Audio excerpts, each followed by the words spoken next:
Золотушка что-то не делал, Тихановская что-то не делал, бабрыканцы там, пораженцы. Вы фактично разбудили звера. Придумать такой план, чтобы ОМОН дубинками не побил, практически невозможно. Вероника Цапкава заявила, что триумвират придумал Валерий Цапкава.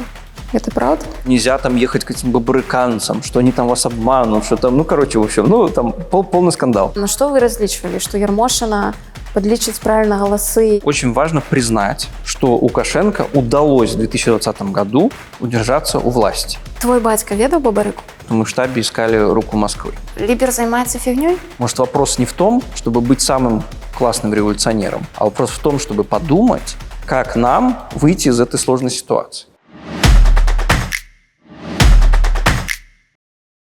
Вітаю, сябры, мяне завуць Наста Роуда, вы на канале Толк, і сёння мы размаўляем з сябрам штаба Бабарыкі Іванам Краўцовым. Іван, привет. Привет. Ты з інтэлігентнай сям'і. Твоя мама спявачка, твой бацька Еўген Краўцоў быў банкірам, у яго быў вялікі банк. То бок, я думаю, што ў цябе было даволі залатое дзяцінства. Можешь рассказать, як это расці в одной из самых заможных семей Украины?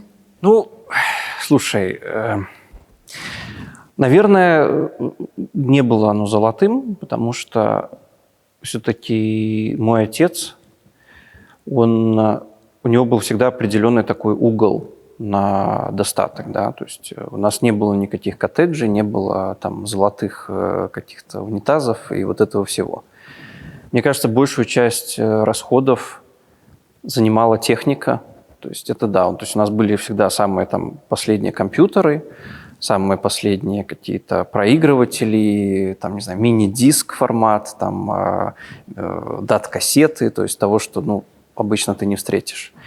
И компьютер появился очень рано, компьютер появился, я не знаю, наверное, еще до моего рождения.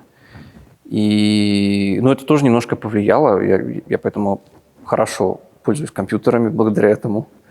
Я в 5 лет собрал сам уже компьютер по проводам. Включил. Не отвертками, конечно, но, знаешь, там, подсоединить монитор, клавиатуру. Вот. И, наверное, поэтому я стал архитектором, потому что все время, в общем, ковырялся в какой-то электронике и так далее, и так далее. Поэтому я бы не сказал, что это прям вот такой образ детства, вот, знаешь, новых белорусов из 90-х. Нет, совсем нет. Але ты вылучаўся са свайго асяроддзя? Я думаю, што ў цябе было нашмат больш, чым было у шараговых беларусаў у той момант. Наверное, мое окружение, оно было примерно просто таким же. Да, то есть сложно тут сказать. То есть не то, чтобы я выделялся. То есть я ходил в школу, где в классе, в принципе, все были какие-то там дети или бизнесменов, или, не знаю, там каких-то еще, да, людей. Поэтому это была частная школа. То есть я до 5 класса учился в частной школе, но потом я перешел в государственную. И я скажу, это было очень хорошим решением, в том числе, потому что, наверное, вот первые годы в школе, первые классы, важна одна атмосфера, да, более камерная. Там было 10 человек в классе, и такое все очень домашнее. Но, наверное, все-таки если ты там остаешься надолго, то это тоже тебя немножко размягчает слишком сильно и недостаточно учит в сложной обстановке ориентироваться и вести. И потом я учился в государственной 6 класса, и это тоже было очень полезно. Яким человеком был твой батька? Замечательным человеком был мой отец, вот что я могу сказать. Самое интересное, что ведь он всегда хотел заниматься именно творчеством, да, то есть у него в университете был в нархозе, это экономический университет, тогда он так назывался. Он был в кружке театральной самодеятельности, они очень много ставили постановок, и, наверное, в принципе, это то, чем он в жизни хотел заниматься. Вот это развал Советского Союза, волна 90-х, она в каком-то смысле сама, да, подтолкнула к тому, что появился там банк, да, и, в принципе, это тоже там на первых порах не было там основным чем-то. Вот. И он таким оставался, потому что потом, когда уже И вот последние там лет 10 перед смертью он тоже начал заниматься опять кино, и он снимал разные документальные фильмы. Вот. Для Беларуси? Нет, они тогда жили в Подмосковье с моей мамой, и это были документальные фильмы такого духовного плана. Чему он тебя научил? Мне кажется, прежде всего думать самому и смотреть на ситуацию максимально нестандартно. Ну и не бояться ошибок, самое главное. Потому что, мне кажется, мы часто даже думаем, боясь подумать неправильно. То есть мы пытаемся объяснить себе то, что в жизни нашей происходит, таким образом, как это объясняют многие, или как нам безопасно это объяснить. Ну и, наверное, вся штука в том, что это довольно опасно так делать. Вот. Но чтобы, мне кажется, видеть так как-то out of the box из этого, то есть это нужно такое особое отношение вот к жизни. И это отношение к жизни заключается в том, что, во-первых, ничего не вечно, и мы не должны как бы думать, что там, не знаю, наши достижения, какие-то там, не знаю, отношения, позиция в обществе, там, это надолго. Мы всегда должны быть готовы к тому, что все будет меняться. И второе, наверное, в том заключается, что нужно прежде всего спрашивать себя и требовать от себя прежде всего. Потому что, наверное, результат какой-то, он обеспечивается именно работой над собой. И работа над собой – это не про образование, это скорее про то, что ты сам придумываешь себе какие-то челленджи, да, какие-то ставишь себе планки и себя меняешь. И вот это как бы конструктивная работа над собой – это тоже это очень важно, это, мне кажется, определенный способ такой вот тоже жизни. Да? То есть это не про то, что ты осваиваешь новые скиллы, не про то, что как бы новые навыки у тебя появляются, там, не знаю, там, на самокате научился ездить или, не знаю, летать на параплане. А это про то, что ты должен вместе с тем, что происходит вокруг, постоянно себя переизобретать. Наверное, вот так. Ты уже трошку закрануў гэтую тэму, але я хацела падакладніць. Як все ж таки твайму бацьку удалося збудаваць гэты банк? Был Гродненский комплекс-банк. И Гродненскому комплекс-банку, который тогда уже, там, не знаю, работал, у него, там, не знаю, что была операционная деятельность, нужен был филиал в Минске. И у моего отца был университетский друг, который там работал. И он сказал: слушай, у нас есть Гродненский банк, нужно открыть филиал, нужен человек, который будет директором банка. Вот. Ну и все, и мой отец стал филиалом, директором и владельцем филиала в Минске. Этот филиал стал работать лучше, чем Гродненский, и потом они просто выкупили Гродненский филиал, и так получился Минскомплексбанк. И он назывался Минскомплексбанк, потому что это был минский филиал комплексбанка Гродненского. Вот так и получилось. А чему гэты банк знік у выніку? Слушай, мне кажется, это довольно была известная история тогда, в начале 2000-х. Он исчез по очень простой причине, потому что его развалили. Вот. Моего отца арестовали. И на банк давили на вкладчиков, юридические лица, которые там держали деньги в банке. Били по репутации. И все, и в течение там нескольких лет... Але какая причина? Чему? Все попадает в эту тенденцию, которая была в конце 90-х, начале 2000-х. В 1994 году Лукашенко стал президентом. И начиная с этого момента он консолидировал власть и консолидировал ее в том числе и путем, скажем так, зачистки бизнеса.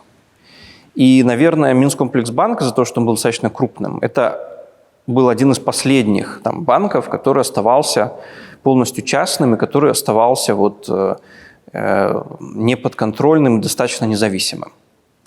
Вот. Потому что до Минскомплексбанка были другие банки. Да? Был там Дженбанк, я уже тоже даже не помню. Были банкиры, которых преследовали, которых задерживали, и которые там, не знаю, уезжали за границу, и банки закрывали. То есть это была такая кампания, да, по зачистке независимых бизнесов. Финансовый сектор – это очень важный сектор, да, потому что через финансы, ну, такая мини-монетарная политика, да, ты можешь как бы очень сильно управлять целой сферой, скажем так, экономики. То есть, грубо говоря, если какой-то есть белорусский бизнес, у него есть доступ к дешевым финансовым ресурсам, то ему гораздо легче, правильно? Чтобы получить доступ к финансовым ресурсам, тебе нужно перед руководством банка обосновать, не знаю, там, прибыльность своего проекта, чтобы банк понимал, как ты будешь деньги возвращать, чтобы он понимал, как ты обратный кэшфлоу обеспечишь. Вот такая история. И на него начали давить еще до того, как его арестовали. То есть ему там Ермакова в Национальном банке не аттестовала его как председателя правления. Вот. Поэтому это такая вот, я не знаю, полуполитическая, полуэкономическая история. То есть, с одной стороны, это была общая вещь, с другой стороны, ну, он точно вел себя довольно бодро и вызывающе. То есть я бы не сказал, что он пытался адаптироваться или пытался сильно подстроиться под новую власть. А чым для яго менавіта скончылася гэтая гісторыя? Быў арышт? Што пасля? То есть в какой-то момент стало понятно, что так просто его не потерпят уже в Минскомплексбанке. И он принял решение, что он будет уходить, оставлять вместо себя других руководителей и начинать заниматься шоу-бизнесом опять, чем он занимался до банка. Вот. И где-то год он был в такой позиции председателя наблюдательного совета уже, то есть не операционного управляющего. Вот. Но уже как бы постоянно были сигналы какие-то, что происходит что-то не то. То есть иногда мы там видели какие-то машины, которые за нами ездили. Мы ездили до его ареста на фестиваль в Бердянск, на кинофестиваль, потому что тогда как раз вышел фильм «Армия спасения». Он был его режиссером и продюсером. И мы, когда возвращались из Украины, то поезд задержали на 2 часа и проверяли именно его документы, потому что я думаю, что они очень сильно удивились, что он въезжает в страну. Тогда не было же там электронной базы и вот этих всех, новомодных штук. И тогда уже было понятно, что, наверное, что-то происходит вокруг. И, приходили разные, как говорят, сигналы, да. Вот. И в один вечер мы решили поехать в Москву. Я помню, как сейчас, всей семьей, потому что, не знаю, там нужно было что-то купить. Там мама хотела мне купить что-то в школе. Надо понимать, это 2001 год, да, то есть сейчас, наверное, странно звучит, там, поехать в Москву что-то купить, но в 2001 звучало вполне понятно. Вот. И обычно мы ехали на поезде, который Москва-Минск, вот это там «Звезда», там, или как он называется. Вот. И поехали всей семьей, и мы приехали на вокзал ночью, это 11 вечера или там 10:30.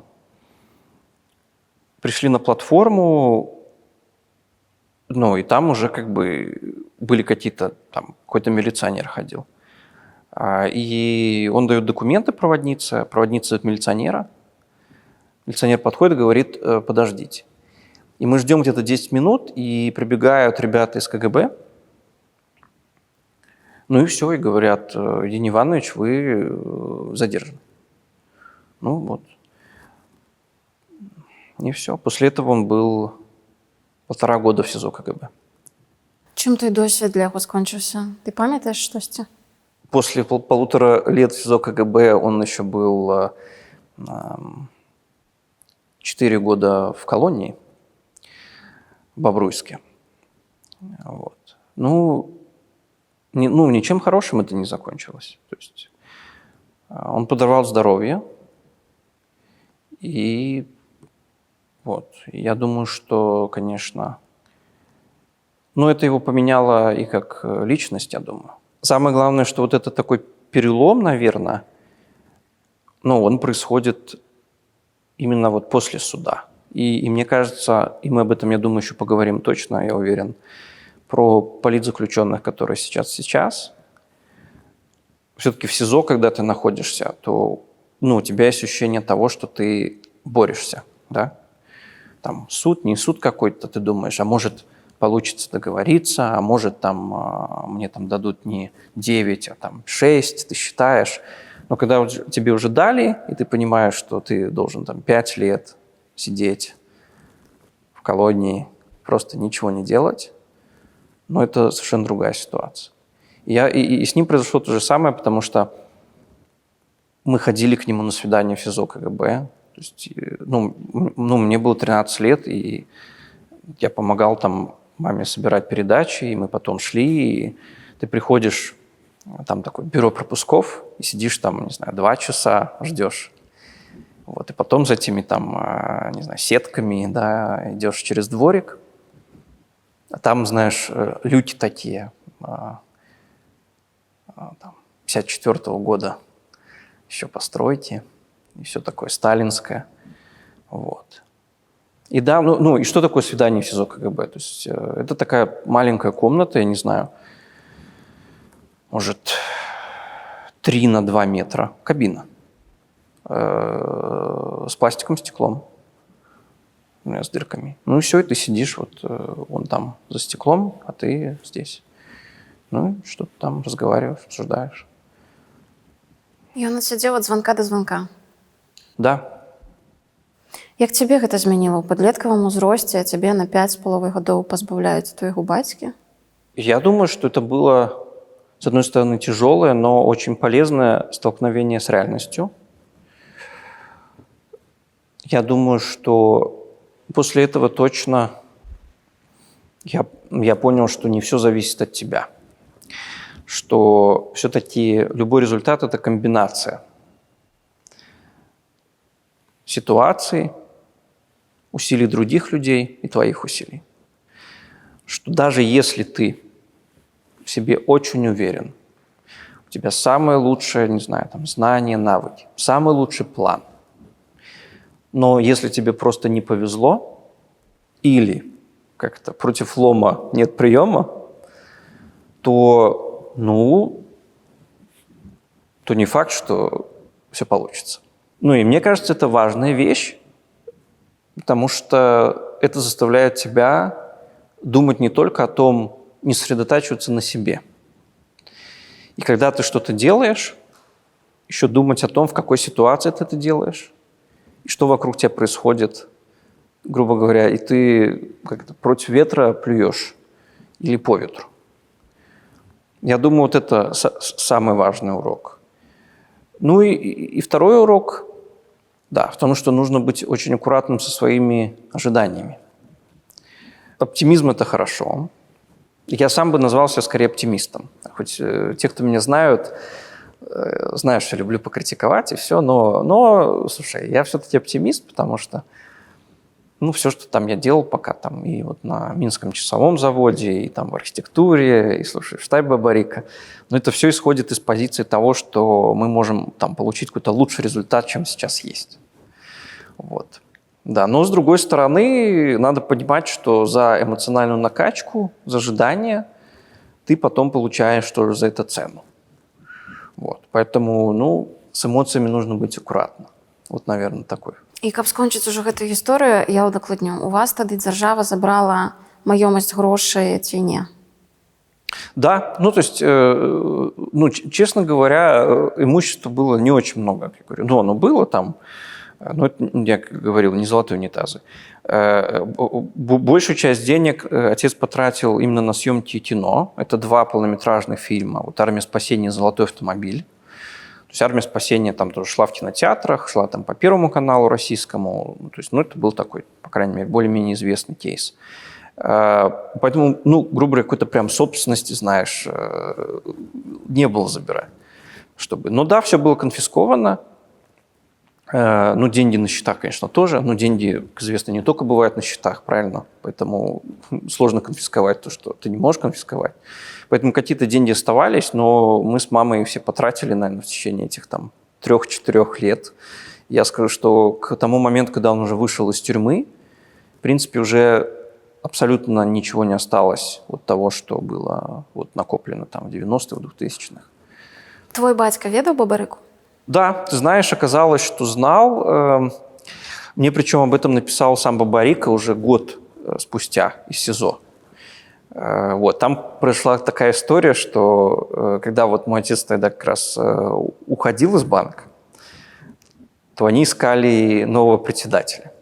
И пришел Бабарика, и, я так понимаю, они говорили про это, но как-то там, не знаю, не сошлись характером, может... Не понравилась Бабарика, может, ситуация, может, отец мой посчитал, что как-то там, не знаю, не подходит. Ну, в общем, пошел он, Бабарик, в итоге в другой банк, который потом купил российский «Газпромбанк». Ну, поэтому, да, знакомый, это интересное пересечение. Поэтому, ну, не скажу, что передал эстафету самого инновационного банка, но получилась тоже интересная история, мне кажется. И Бабарик, кстати, об этом не знал. Мы когда работали вот в штабе, он не знал, что я сын Евгения Кравцова. Да, он понял это только через год вот в СИЗО уже. Ему кто-то рассказал, наверное, или что-то вроде этого. Да, 2019 года ты працаваў адным з топ-менеджераў на заводзе гадзіннікавым «Луч». І трэба сказаць, што «Луч» удалося зрабіць паспяховым. Ну так збоку, прынамсі, выглядае. Як это удалось? Довольно просто. Достаточно было просто сделать хорошие часы с хорошим дизайном и положить их в хорошие магазины. Звучит просто, как стратегия, но самое сложное – это execution. Сложно сделать, да. Вот. Была, на самом деле, супер классная команда. То есть часовой завод купил тогда там, армянский инвестор, который владел Frank Miller Group. Вот. И с ним пришла там новая команда. И, ну, и мы очень хорошо сработались. И, по сути, мы там ставили на основные ключевые позиции классных реально ребят, девчат. Вот. Ну, это как бы залог успеха. Ну, это основное. Ты как бы там не хороший план, не там это. Ты должен как бы собрать коллектив. Вот. Ну, и во многом я этим занимался. То есть я там находил людей, я собирал там вот по чуть-чуть, там, да, там юриста, там, финансиста хорошего, дизайнера, да, и ты всех по чуть-чуть собираешь, и оно начинает, ну, немножко работать. Вот. Ну и второе, конечно, ну, слушай, ну, там на самом деле жемчужина. То есть целое производство механизма сохранилось целое. То есть мы не понимаем, что это большая ценность, может, для нас. Но на Западе, когда они, например, там ездили на часовые выставки, когда они слышали, что у нас есть производство механизма прям от и до, то это для них просто типа фантастика. Потому что как бы, ну, это могут... Ну, тут, конечно, есть такая двойная вещь, потому что это на Западе могут позволить себе только очень дорогие бренды, потому что это очень дорого содержать. Да, в Советском Союзе это был эффект масштаба, часы делали на весь Советский Союз, да, там 1 000 000 часов делали. Вот, ну, и это звучит очень круто. Когда ты приезжаешь и говоришь, знаете, ну, у нас там, мы Беларусь, часовой производитель, мы делаем свой механизм, тебя смотрят такими глазами. А у межах Луча это окупляется? Слушай, да, потому что ведь, в принципе, ну, это оборудование, оно же уже было с советского времени. То есть это не требует... не купленное новое. Да, это не требует никаких дополнительных инвестиций. То есть что мы обновили? Мы там обновили фрезерную линию, там, 8-осный фрезер, я не буду уже углубляться. Вот. Но в целом сама вот эта вот мелкие детали, это швейцарские все станки, еще там середины 20 века, ну, они там уже давно. Поэтому, ну, когда ты считаешь, как бы, вот, окупаемость сейчас, то все в порядке. Як ты ўвогуле туды потрапіў? Ты там архитектор, музыкант, но... Слушай, попал действительно интересно, ну, то есть я с ними начал работать именно по архитектуре, потому что мы планировали строить, они планировали строить там новые корпуса. Вот, я начал их консультировать, а мы как бы занимались таким, знаешь, не проектированием, а проектированием и таким консалтингом в недвижимости. И такая довольно редкость у нас, потому что, ну, архитекторы, они обычно, знаешь, рисуют красивые штуки, и редко кто может прийти и сказать, слушайте, там, давайте там сделаем здание квадратное, вам так будет выгоднее. Обычно архитекторы, наоборот, хотят сделать там как-то, чтобы было менее выгодно. Да, и мы начали работать, я начал консультировать, мы подружились. Ну, и они меня позвали отвечать вот за строительную часть. Ну, быстро стало понятно, что, в принципе, можем поработать и по другим вопросам. Поэтому... Ну, трэба прызнаць, што у Луча былі реально класныя беларускія калекцыі гадзіннікаў. Да. Чья гэта заслуга? Для часового завода там национальная тема – это важный элемент, да, бренд-стратегии. И, опять же, ну, и для людей это важный элемент. Мне кажется, что люди, которые носят часы, они такие вот не электронные, да, потому что сейчас мало кто носит такие. Они там больше ценят это в каком-то смысле, да, там традицию вот, и какие-то такие, знаешь, вещи особенные. Мы, вот коллекция с вышиванкой, это же была дизайнер Аня Редько вот, из Бреста, она это делала, каллиграф. Вот. А вот коллекции к родной мове, вот это делали мои ребята из архитектурного бюро. Крыся, это твоя заслуга. Вот. Ты их притягнул. Я бы не сказал, что это прям моя заслуга, потому что, ну, честно говоря, там идея делать спецколлекции, ну, это там была не моя идея, да. Там появился День народной мовы, мы решили сделать что-то на День народной мовы. Был Витя, который нарисовал У получилось хорошее, потому что Витя очень хороший дизайнер, вот, и оно как получилось. Ну, конечно, это надо, ну, как бы, ну, чтобы эти все люди появились, нужно было много работы, но не только от меня, вот в чем дело. Ну, она так не работает. Ну, в одиночку ты не можешь, ты в одиночку на самом деле ничего сделать большое. Ты можешь сказать, сколько ты зароблял на гадзінніковым заводе? Нет, я не могу, конечно, сказать точную цифру. Зароблял... Это был добрый заробок для Минска? Для Минска это был очень хороший заработок. Чем ты зараз заробляешь? Я работаю в бизнес-консалтинге. Вот. То бок не чистый кит, у тебя есть іншая граница дохода? Да, то есть я работаю в бизнес-консалтинге, технологической компании. Ну, консалтинг – это такая вещь сложная. Многие не знают, что делают консультанты. Я сам иногда не очень понимаю. Но в целом, да, то есть у меня есть там постоянное место работы, я уже год работаю. Вот. И почему это так? Потому что я считаю, что это самый лучший способ все-таки не растерять какие-то компетенции. Понимаешь, ну, у нас почти все из команды вернулись именно в частный сектор. И мы продолжаем вот там в Координационном совете то, что я делаю, и в штабе это все волонтерство. И мне кажется, ты тоже немножко по-другому начинаешь к этому относиться. Да? Ты менее зависим от доноров, да? Тебя не так это прижимает, что надо там придумать новый проектик, там давайте там обсуждения, форумы. Ну, то есть у тебя все в порядке. Ты делаешь только то, что ты считаешь нужным. Да? То есть это дает очень большую свободу.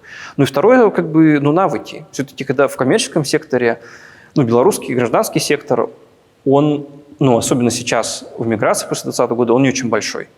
Ты видишь одних и тех же людей, ты их знаешь очень хорошо, ты с ними, в общем, можешь так 10 лет провести, вот. Но научишься ли ты чему-то новому, вот этот вопрос. Ну, все-таки там большой международной компании – это другое, да, ты там смотришь реальные задачи, конкуренция, рынок. Ну, для меня это важно, не отставать, знаешь. А зараз сколько ты заробляешь, можешь сказать? Конечно же, нет, потому что, как в любой нормальной международной компании, это закрытая информация. Ну, слушай, ну, хорошо зарабатываю. Але бабарыканцы, яны у тым ліку жывуць за кошт грантаў, ці реально каждый сам на себе працуе? Реально, у нас есть только вот Политзекми проект, это отдельный проект с отдельной командой, который именно работает как организация некоммерческая. Все именно мы, те, кто отвечает за политическую часть, то есть это вот основной там костяк, они никакого у нас финансирования именно на деятельность как вот штаба нету. Ну, у Антона там, да, есть своя там центр новых идей, но он там как бы у него есть. Но это как бы не имеет отношения. То есть это исключительно, мы всегда очень держали это четкое разделение. Ну, нам это важно, это часть как бы нашей идентичности. Ты ад мамы, я так разумею, взял таксама творчасць, бо пайшоў у кансерваторію? Да, то есть, ну, музыка – это для меня такой, ну, наверное, важный, знаешь, аспект жизни. Это вельмі нетыпова. Ну, мне очень нравилась музыка. Но это, на самом деле, во многом благодаря учителю. У меня в целом в жизни такая вот есть концепция. Мне попадаются люди такие, вот их, наверное, человек 5, в том числе мой отец, и еще несколько. Там вот мой учитель музыки, потом мой учитель рисования, потом есть вот там Олег Арсеньевич Воробьев, архитектор, он умер вот 1,5 года назад. И по рисованию это Булыга, скульптор тоже белорусский такой, но он тоже умер, к сожалению. И мой учитель музыки, он тоже умер, к сожалению. И мой отец, он тоже умер. Ну, да, жизнь, она как бы такая. Вот. Есть еще один человек, который скорее в бизнес-вопросах. Я, наверное, сейчас у него учусь. И это все, наверное, благодаря моему учителю музыки. Да, там это Ловчий Дмитрий Константинович, и я с ним познакомился вот в частной школе, он вел уроки музыки, и потом у меня были с ним индивидуальные занятия по фортепиано. Он сам с консерваторским образованием, хоровое дирижирование, любил джаз, любил авангардный джаз, любил джаз-рок. Ну и поэтому у меня были нетипичные занятия музыки. То есть мы там не разучивали Шопена, да, мы там не пытались, значит, сильно меня мучить с сольфеджио. Вот. Ну, мы, не знаю, там, были сосредоточены на импровизации, то есть там, знаешь, ну, это такая нетривиальная задачка, взять там какого-то малого, который там еле по клавишам переставляет, ну, что-то там, ну, чтобы он импровизировал.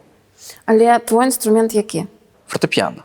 То есть изначально я учился играть на пианино. Я потом уже научился играть на гитарах, я немножко даже пробовал играть на флейте, но не очень получилось. На флейте хотел играть, потому что я тогда слушал Джет Ротал немного. Какой-то у меня был период пару месяцев. Я потом не слушал, там загорелся, думаю, ну надо, короче, на флейте поиграть. Поэтому музыка всегда была. У нас была группа в школе, в старшей школе. Мы играли на выпускном. Потом тоже я возвращался к этому. Вот. А консерватория, да, после архитектуры, ну, честно, мне не очень прям хотелось работать архитектором. Чому і чому ти пішов туди? В консерваторию? У архітектурний, а після консерваторію. Смотри, в архитектурный, до того, как я туда пошел, я хотел всегда. Потому что отец мой и его банк много занимались именно недвижимостью. И были всегда постоянно у нас дома, помимо техники, еще всякие, знаешь, макетики, там, домиков, вот это самое. Ну, слушай, для ребенка это просто супер. Там, Лего тих часов. Да. Ну, Лего тоже было, и были макетики. Вот.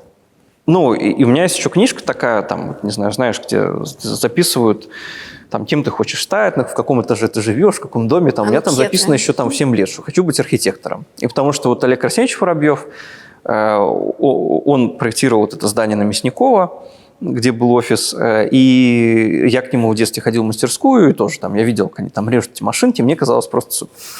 Вот. Поэтому я поступил на архитектурное. Но когда я уже отучился 5 лет, а архитектурное – это 5 лет обучения, ну, как на врача, хотя, как бы, я не знаю, мне кажется, на врача сложнее. Вот. Уже, знаешь, не такая была большая охота, я так скажу. Вот. Ну, я такой после, слушай, университета вышел, думаю, блин, непонятно, что делать по жизни, как-то архитектура, ну, сидеть, чертить. Меня вот всегда, знаешь, больше всего напрягает, когда вот, ну, как-то вот много монотонной работы. И мне тогда казалось, что архитектура – это монотонная работа. Потом оказалось, что не так. Вот. Слушай, ну и армия еще, как бы. С одной стороны, ну, отец мой еще тогда был жив. Ну, и мне светила армия. А в консерватории, просто если кто не знает, там раньше была же такая история, что да, ты можешь поступить в магистратуру без бакалавра, ну, на композицию, потому что, ну, композиторы, как бы, ну, они могут появиться там, ну, как бы, откуда-нибудь с неба свалиться, там, да, там. Ну, и была же история, что вот Евгений Глебов, известный белорусский композитор, он на железной дороге вообще работал, да, то есть он там клал железнодорожные пути, вот, и потом тоже пришел на прослушивание в консерваторию и стал композитором. Ну, и все, и слушай, ну, и у меня есть друзья-композиторы. Вот Оля Подгайская, вот, мой очень хороший друг, вот. Ну, и они говорят, слушай, так иди в консерваторию. Но они мне на вокал. Ну, на вокал типа проще, говорит, там ничего вообще делать не надо, ну, поешь там, ну, короче, в общем, слушай, ну, вокал действительно сам, если голос есть, так все, что надо. Но у меня голос такой средний, что-то мы там разучили, знаешь, там прослушивание, что-то там проорал. Вот. Ну, комиссия говорит, не, знаете, ну вы лучше там идите коттеджи чертите. И я выхожу расстроенный, ну иду там и смотрю, дверь, знаешь, и написано, ну типа прослушивание на композицию. Я думаю, ну что зайду, я там на пианино умею что-то импровизировать и все.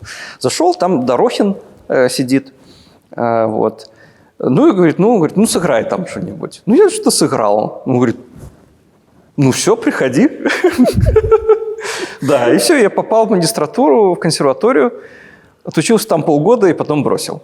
Бросил, потому что все-таки пошел работать в архитектуру.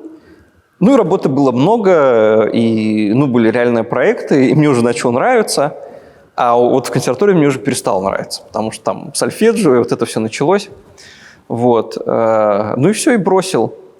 Ну еще тоже, возможно, что повлияло, что как раз в этом году тоже умер мой отец. Ну и было в целом тяжело. Поэтому, знаешь, потянуть как-то работу, образование сразу. Ну и вопрос армии, кстати, отпал, потому что у нас многодетная семья, и я, получается, остался единственным кормильцем. А у вас дома ввогуле было прийнято размовляць про политику? Ну, конечно, слушай, мне кажется, всю жизнь, как я помню, разговаривали про политику. Вот. Но это такая не политика, это больше то, что называлось раньше политэкономией, да. То есть, понятно, там... то есть всегда там отец следил за экономической ситуацией. Что там, ВВП, не ВВП, там, да, курсы, там, не знаю, запуск московской фондовой биржи, да, там, не запуск у нас, биржи, знаешь, все эти новости. И они всегда связаны как бы с политикой.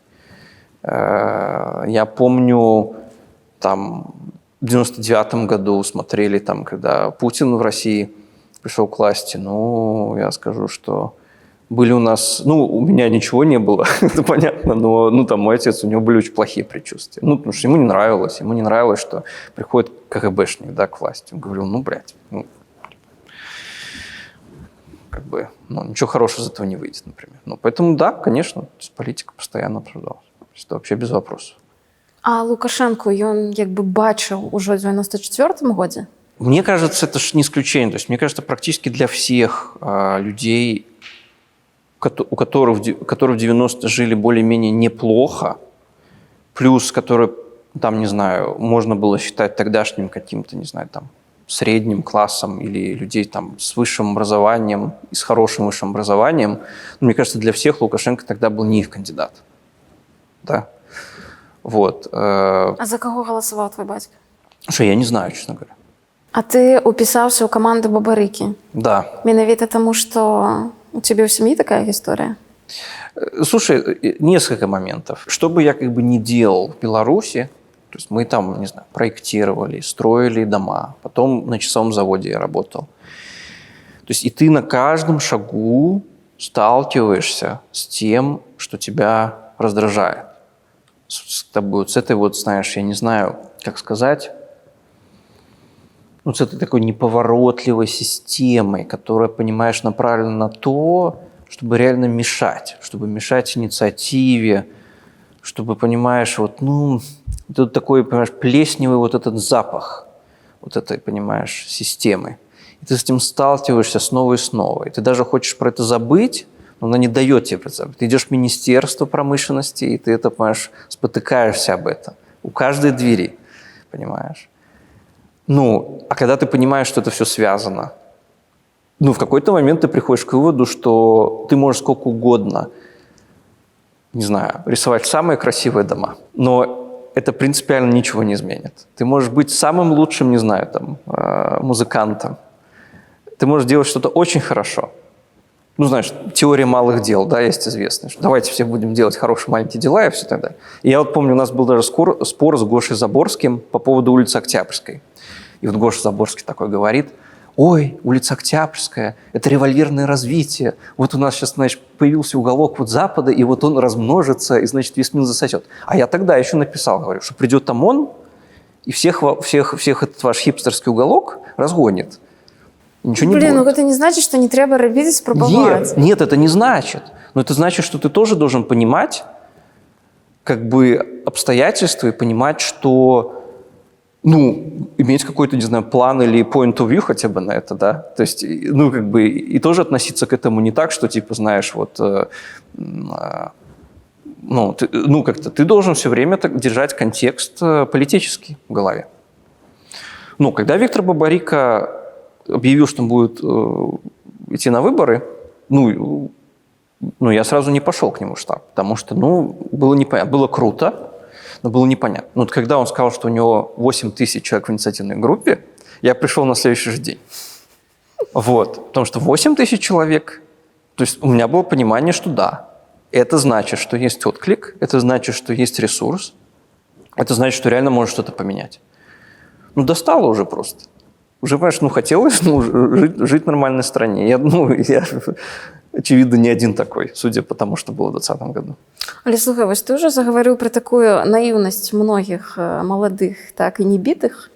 И я у сувязі з гэтым таксама хочу гэты момент праговорыць, тому што менавіта бабарыканцаў пастаянна папракаюць тым, што вы супер наіўныя, маўляў, на што вы разлічвалі, што Ярмошына подлічыць правильно галасы и обвесціць, что перамог Бабарыка, Лукашенко, пока-пока? Не, слушай, ну, это немного, знаешь, логика черного и белого, да, когда вот так говорят. То есть Бабарико точно не наивный человек. Маша точно не наивный человек. Мне кажется, я тоже не наивный. Хотя, ну, это не мне, наверное, судить. Вопрос же не в том, там, наивно, не наивно. Вопрос в том, что ты выбираешь какую-то стратегию для действий в граничных условиях. Да? Ну, представь, не знаю, ты там, не знаю,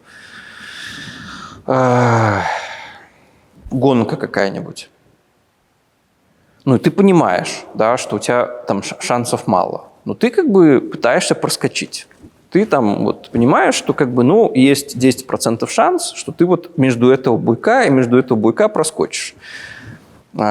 И там, не знаю, если повезет, если там ошибку сделает капитан другой команды, если там ветер дуванет и так далее, так далее, так далее.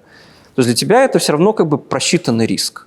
Это просто риск. Мне кажется, люди, которые говорят наивный, ненаивный, они все хотят каких-то вариантов без риска. Они все хотят какой-то план, где не будет рисков.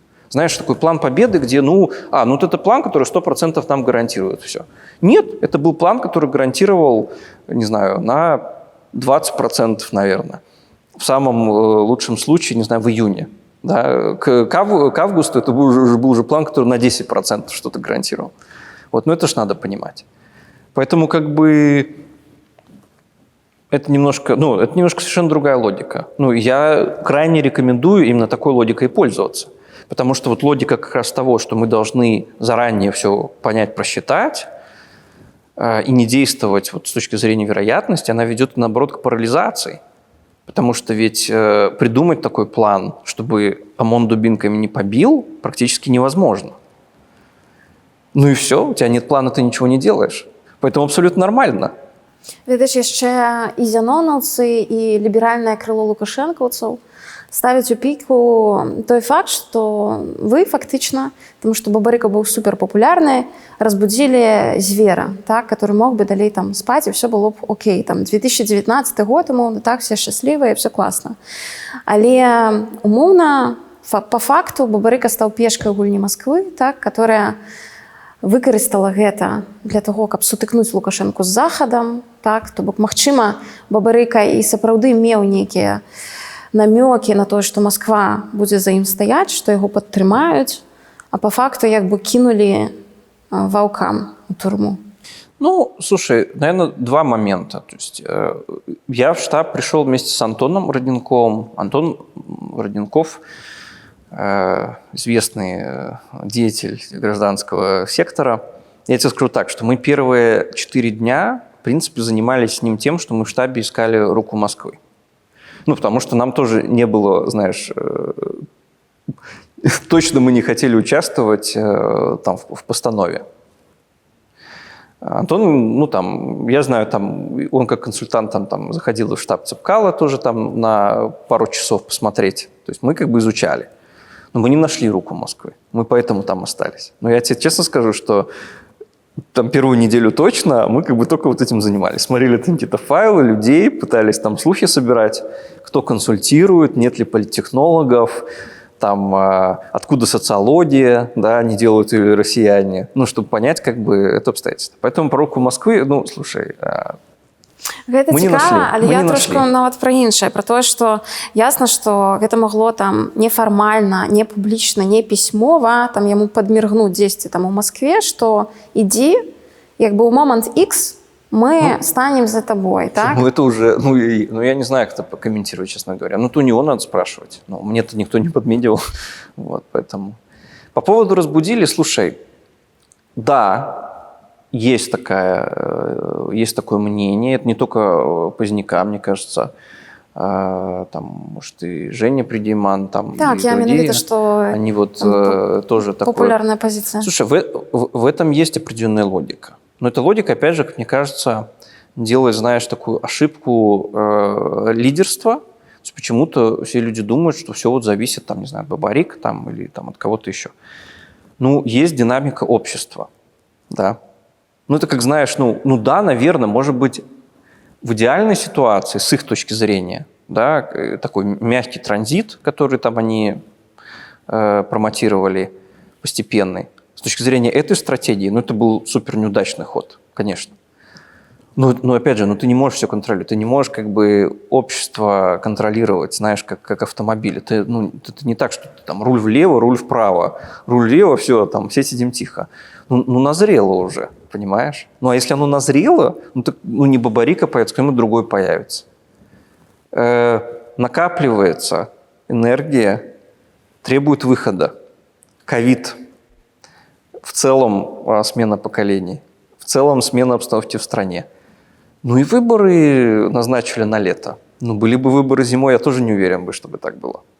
То есть несколько последовательных сложившихся обстоятельств. Поэтому, что я могу сказать? Теперь приходится жить в этой ситуации, которая вот получилась.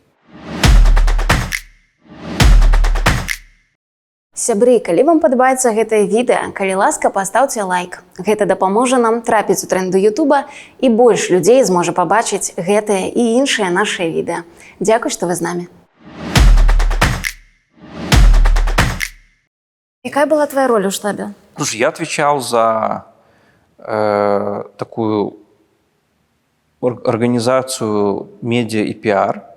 То есть у нас была медиагруппа, медиакоманда отдельная, естественно, были ребята, которые снимали видео отдельно. Но я то есть у нас был такой борд, 12 человек, это как бы там вот управляющий борд. То есть у нас была такая горизонтальная структура. Ну и в этом борде там разные функции. Кто-то за там сбор подписей, кто-то вот за там стратегию, там кто-то там знак за юридические там вопросы по компании, да. Маша там за общие вопросы и там за людей. Она такой очень хороший подборщик команд. Вот, там Эдик, там, глава штаба, вот, там Барик. Вот. Ну, я был в этом борде, и я именно как бы исполнял с точки зрения там медиа, пиара то, что было принято на борде. То есть, не знаю, там надо записать завтра Бабарика в доме его, там я там звоню, кого-то прошу, приедьте, там, запишите там. Вот. Ну и общий как бы гайденс, знаешь, потому что очень много же, вот, особенно в такой вот компании сумасшедшей, когда у тебя выходят посты несколько раз в день в соцсетях, там 4 раза в день, у тебя там, не знаю, там 5 интервью в день, у тебя там какие-то эти самые. Но самое главное, на самом деле, это предотвращение ошибок. То есть ты просто как бы по сути сидишь все время и смотришь, чтобы медиагруппа не написала там что-то, что с политической точки зрения надо писать, чтобы там какие-то волонтеры что-то куда-то не сказали, чтобы там, в общем, Бабарика что-то не сказал лишнее. Ну, и ты как бы смотришь, например, там каждое его интервью, и как бы вот так сидишь, и как бы когда он сказал, потом говорит, Виктор Дмитриевич, давайте там больше так не будем говорить. Там, так говорить не надо, там, да, там вот. Это, как бы вот, А чему тебе доверили этой функции? Они как бы не были закрыты. То есть была медиакоманда, И на самом деле как бы большая часть работы делали они. То есть там без этих ребят, вот у нас Инна занималась, Коваленок, да, вот медиа, то есть там ничего бы не было. Но как бы не было такого, знаешь, стейкхолдера, который, как сказать, замкнет взаимодействие внутри. То есть это был такой провал. Да? Хотя изначально нас просили с Антоном заняться регионами. То есть вот эти региональные поездки Бабарика, первые, которые были, это вот мы там организовывали. Это как бы такая была изначальная вещь. И оно так органически сложилось. То есть мы там недели вот полторы позанимались этими региональными поездками. Я там смотрел... а я тоже как бы...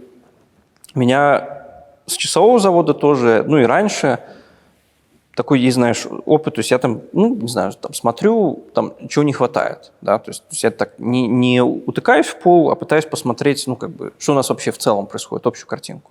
Это немножко проседало. Это проседало. Я пришел, говорю, слушайте, давайте я возьмусь за это, потому что я вижу, что там нашу медиагруппу там мучают. Приходят всякие, не знаю, там...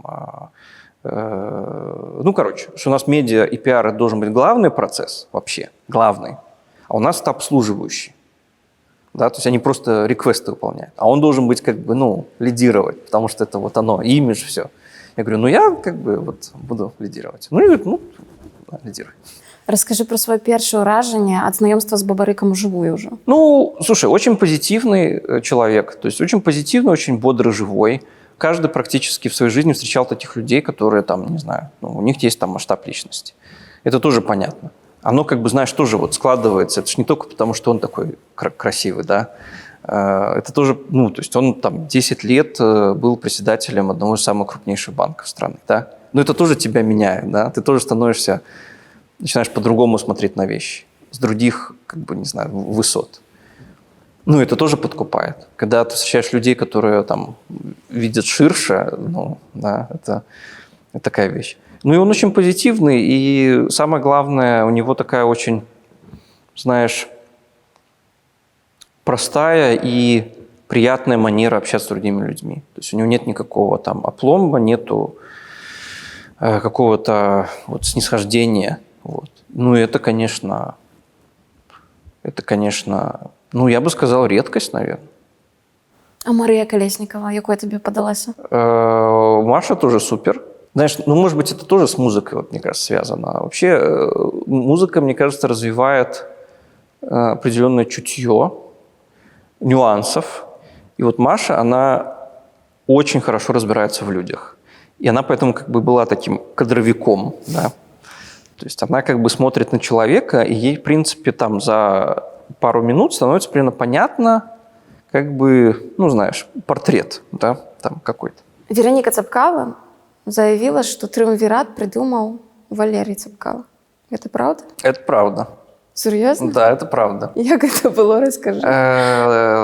История такая. Мы готовились продолжать кампанию после регистрации. Регистрация была в конце июля, я не помню, 18-19 июля, я не помню. Был как бы маленький шанс, что Бабарика зарегистрирует. Так, посмеяться, потому что формально, даже если он в СИЗО, у него еще нет судимости, он может участвовать. И мы думали, наверное, прикольнуться, зарегистрирует человек, который сидит. И мы как бы готовились, знаешь, делать такую кампанию Бабарика, не знаю, с фотографиями, наверное, с видео. Слушай, как бы это сейчас смешно звучит, потому что, не знаю, в этом есть что-то, мне кажется, такое постмодернистское, да, ироничное. Как бы, вроде кандидат есть, его нет. И был еще второй план. То есть второй план был делать такую просто кампанию, знаешь, за все хорошее, там, не знаю, за демократию, там, не знаю, там, чтобы в стране жилось нормально. И мы планировали просто использовать площадки зарегистрированных кандидатов, чтобы проводить, такие вот концерты-митинги. И мы говорили там с Черечнем, говорили с Дмитриевым. В принципе, нам не сильно важно было на самом деле. То есть наша задача была получить в руки кандидата, у которого есть юридическая регистрация, чтобы его площадки использовать. И где-то вечером, ночью перед регистрацией звонит, значит, Цапкала Маша. Вот. И говорит, там, привет, здравствуйте, там Валерий Вильямович. Если зарегистрируют Бабарика, то я вас поддержу. А надо понимать, что просто там сейчас, может, особенно для аудитории нашей, там, там, Цепкало, может, это там странный персонаж. Но в 2020 году это был второй по популярности кандидат. То есть мы делали социологические опросы. Ну, первое время, особенно в начале июня, они практически были одинаковы с Бабарик. Потом Бабарик оторвался, мне кажется, ну, потому что у людей есть возможность посмотреть, то есть на это нужно время. То есть нельзя там человек, чтобы появился, знаешь, в медиаполе за день. То есть он должен там как-то пропахать должен. Ну, и нам это было важно. И он говорит, ну, я буду поддерживать Бабарика, но если Бабарика не зарегистрируют, я буду поддерживать Тихановскую. Ну, Маша говорит, а кто такая Тихановская? Ну, и мы пошли, значит, там, в YouTube, я открываю YouTube, там, мы, пошли смотреть, кто такая, потому что я тоже не знал, кто такая Тихановская. Ну, потому что, как бы, ну, слушай, ну, то есть мы знали, как бы, вот есть там Бабарика, понятно, есть там Цепкало, ну, два вот, как бы, кандидата. А Тихановскага вы не разглядали как конкурента? Так его же в мае еще арестовали. Ну, Я тебе так. честно скажу, я не знал, кто такой Тихановский. Я узнал, кто такой Тихановский, только когда его арестовали. Я не знаю, ну, слушай, из моих друзей тоже никто не знал, кто такой Тихановский. Ну, может, у меня такая сфера общения, но честно, когда арестовали Тихановского, я помню, я пришел там вечером к друзьям, я пришел и говорю, слушайте, давайте посмотрим в Ютубе, что это такое «Страна для жизни», что тут арестовали, надо посмотреть. И мы посмотрели какой-то его один выпуск там. Но я не знал, кто это. Я не знал, что Тихановская собирает подписи вместо него. Я это узнал, когда позвонил Валерий Цепкало, сказал, я поддержу Тихановскую. Я говорю, кто такая Тихановская? Мы пошли смотреть в YouTube. Посмотрели. Окей. Там, какая-то женщина. Окей. Вот. Логика очень простая. Очень плохо делить электорат. Да, то есть если, там, не знаю, мы делаем одну компанию, Цепкало, там, неважно, с Тихановской, с кем-то угодно делать другую компанию, разделение очень плохо. Да, люди делятся, там, одни идут на один, другие другой. Плохо. Для нас это было важно. Хорошо. Мы там подумали, ладно, Тихановская мы не знаем, но надо встретиться, понять, что у них там за команда, что у них там есть, что это за люди. Вот. И все. На следующий день регистрация. Бабарика не регистрирует, Цепкало не регистрирует Тихановскую Дмитрию Черечню. Но мы с Машей садимся, звоним Цепкало, говорим, ладно, окей, мы не хотим разделять людей, давайте поработаем с Тихановской. Да, как-то там через волонтеров узнали телефоны, приехал, значит, Олег Моисеев и Маша Мороз. Это была вся команда Тихановской, которая была на тот момент у нее. 2 человека. Вот. А у них же тоже там, понимаешь, «Страна для жизни». Это ж как бы люди, движение снизу, понимаешь, там у них все живое. И они говорят, вот, у нас половина «Страны для жизни» против, чтобы Света дальше шла на выборы. А другая «Страна для жизни» за. А мы против. Мы такие думаем, о, боже мой, понимаешь, то есть у тебя и так тебе менеджить нужно кучу факторов, а тут стейкхолдеры, которые непредсказуемые. Они говорят, мы сюда приехали там по собственному желанию, нам сказали, что нельзя там ехать к этим бабарыканцам, что они там вас обманут, что там, там полный скандал. Вот, мы с ним поговорили, как-то там, знаешь, что-то убедили, там, Олег молодец, на самом деле. И они говорят, хорошо, на следующий день приедем уже с Тихановской самой. Мы Цепкало звоним, говорим, хорошо, мы поговорили, конечно, ребята, такие сложные, да, но я думаю, что сработаемся. Приходите завтра. Он говорит, я не в стране. Точнее, он не так сказал. Он говорит, я на карантине, у меня ковид. Поэтому придет моя жена Вероника Цепкало. Мы говорим, хорошо. А Вероника Цепкало, тоже не знал, она же не появлялась нигде, да, там, может быть, в компании появлялась, но... Вот, и все. И приходит, значит, Света, приходит Вероника. Вот Маша, а Света приводит с собой, значит, 10 человек ОГП и БХД. Оля Ковалькова, Николай Козлов, Александр Добровольский, значит, и сам. И мы на это все смотрим, конечно, и думаем, да, как говорится, интересная конфигурация. Вот. И они, короче, все сели вот так, в рядок, 15 человек. И все. И нам начинают там все рассказывать. Николай Козлов начинает рассказывать. Вы все делаете неправильно, у вас плохая компания, вы там сделаете, Добровольский там что-то тоже говорит, что надо там программу написать и так далее, и так далее. Я вообще не понимаю, кто это все люди, что они тут делают. Вот. И мы так, слушай, посидели час. И знак говорит, слушай, надо их выводить оттуда, потому что, мы как бы ничего не решим таким образом. И мы просто вывели их втроем и посадили в отдельную переговорку, просто чтобы как бы зафиксировать именно то, что мы делаем компанию втроем. Светлану, Марию и Веронику, Да, маешь на увазі? да. Просто чтобы хотя бы об этом договориться. Там не про программы, не вот это все, потому что, вот. И все, они там поговорили 20 минут, и договорились. И после этого мы еще 5 часов согласовывали вот этот пост. Потому что я взял их под руку, мы спустились туда наверх оружия, к стене. Это вот знаменитая фотография. Где да? на троих стоит. Это на стене вот там вот этого мебельного магазина наверх оружия. Сделали эту фотографию. И потом еще 5 часов согласовывали вот этот пост, чтобы написать под фотографией.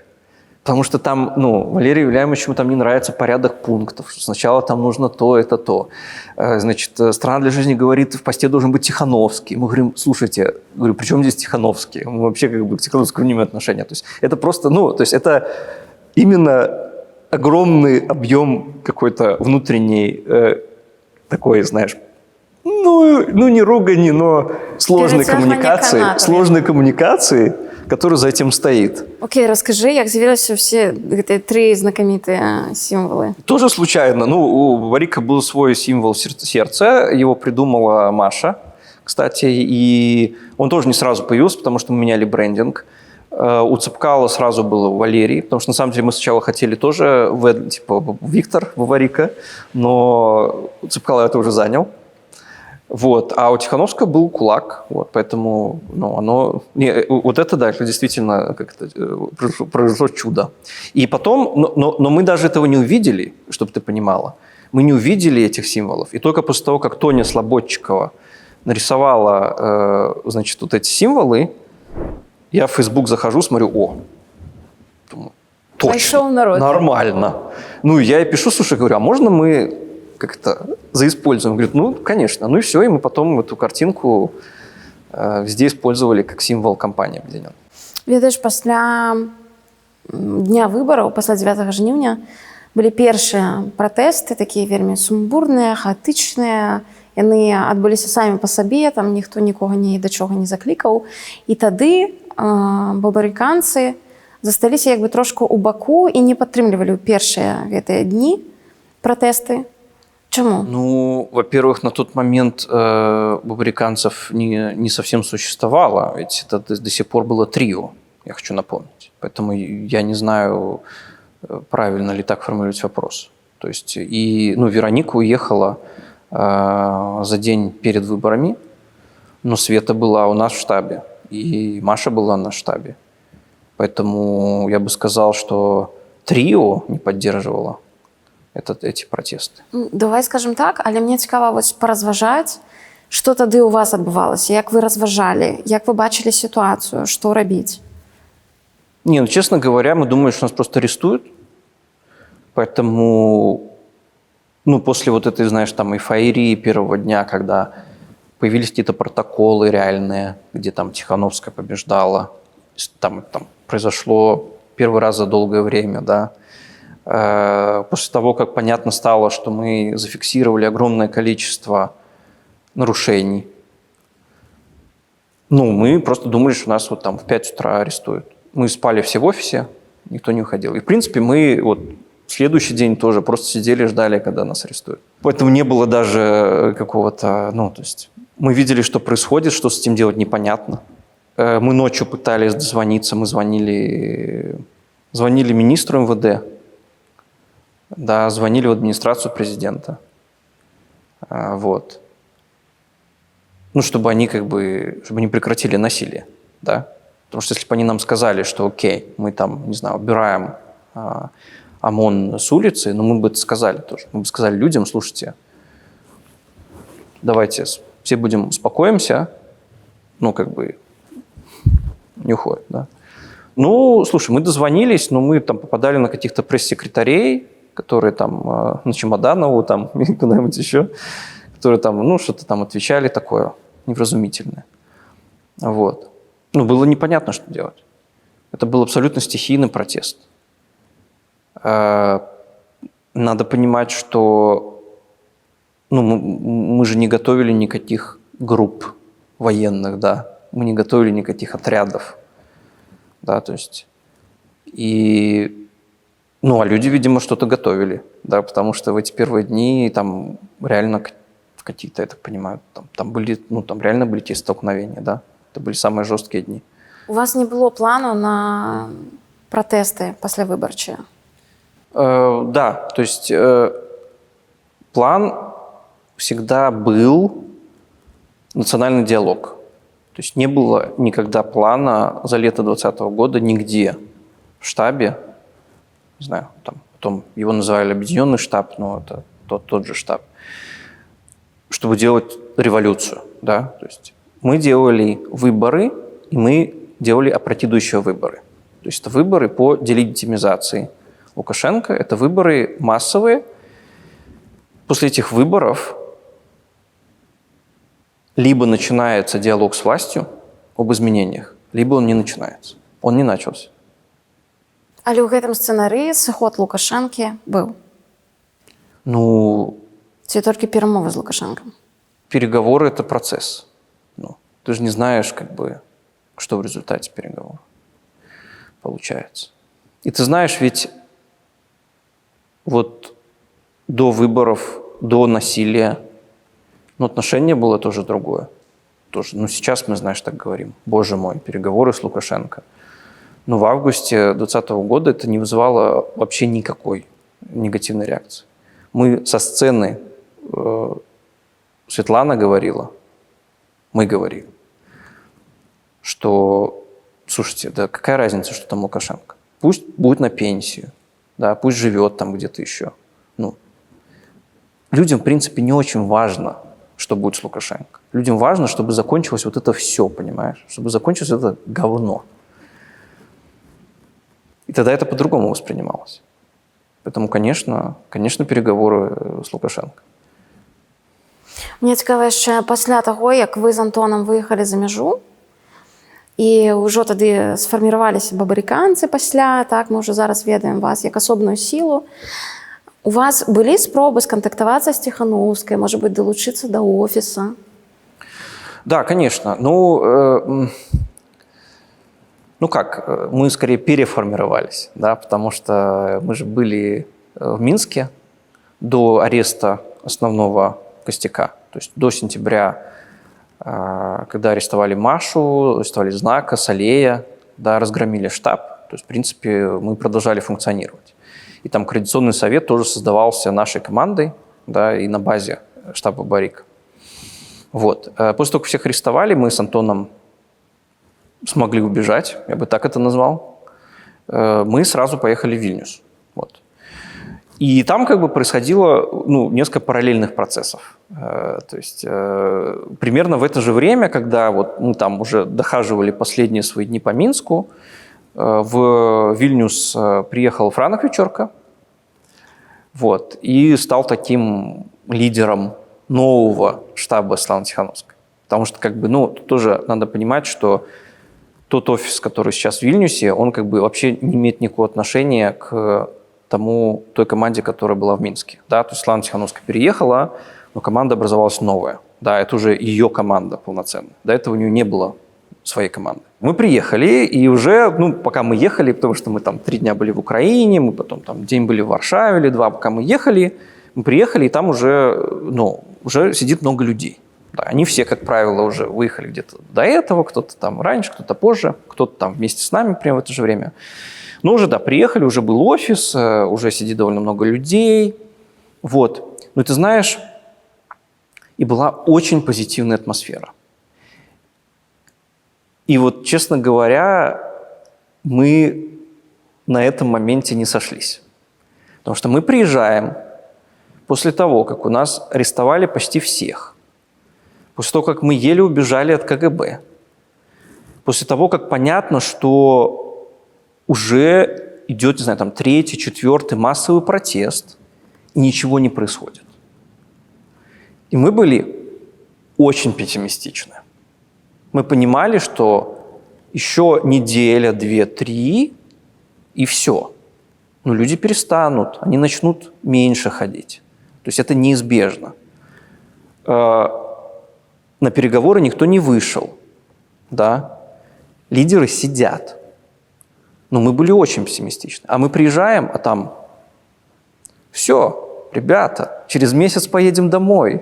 Вот у нас министр финансов, вот у нас министр там, я не знаю, главный юрист, вот у нас все, пишем новую конституцию. Ну, сложно было, честно говоря. Ну... Вам не знайшлося месца там? При новой конфигурации сил вокруг Тихановской? Ну, понимаешь, было абсолютно разное понимание того, что будет происходить дальше. Абсолютно разное понимание. Но когда у тебя такое разное понимание, ты не можешь включиться в работу. Тебе либо нужно собираться, там, да, стратегировать, обсуждать, чтобы понимание единым становилось, либо, не знаю, не включаться. И мы поняли, что динамика такая, что мы как бы ее не переломим. То есть, да, мы там посидели 2 дня, поспорили, поругались, там, в общем, что-то попытались совместить, но это была совершенно другая атмосфера. Вот. И поэтому мы решили забазироваться в Варшаве. Мы потом приезжали еще много раз.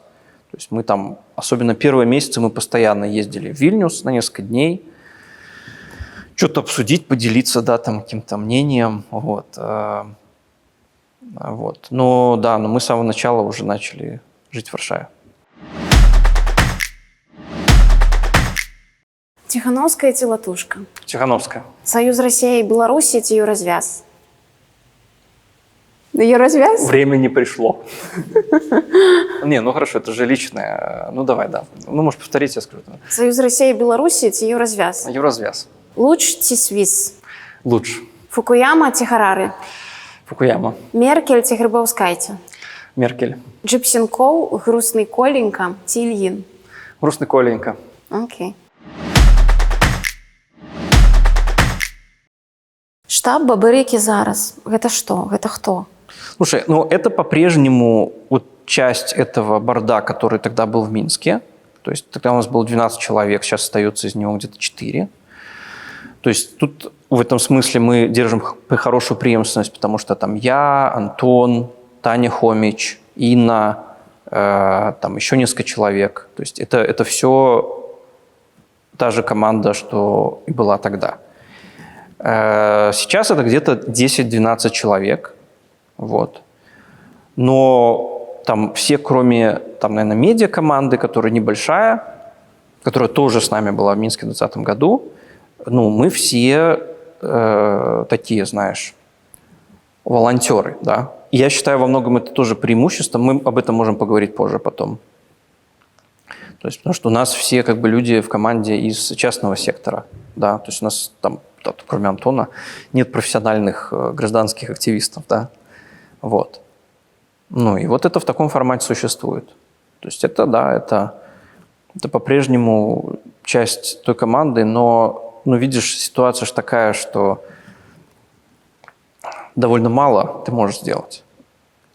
То есть, конечно, там все эти встречи, то есть, что мы делаем? Мы делаем, в принципе, все то же самое, что делают остальные, просто, может быть, не знаю, не с таким количеством, не знаю, сказать, даже активности или с таким количеством напора, да. То есть, это международные встречи в основном. То есть, да, все те же дипломаты, там Брюссель, не знаю, что-то еще. То есть мы доводим свою позицию до Запада, да. Мы занимаемся темой политзаключенных. У нас есть проект «Политзак.МИ» специально для этого. Ваші тезіси. Санкції шкодні, Лукашенко заганяць у кут не трэба, у ЕС і НАТО таксама не трэба, прынамсі пакуль што.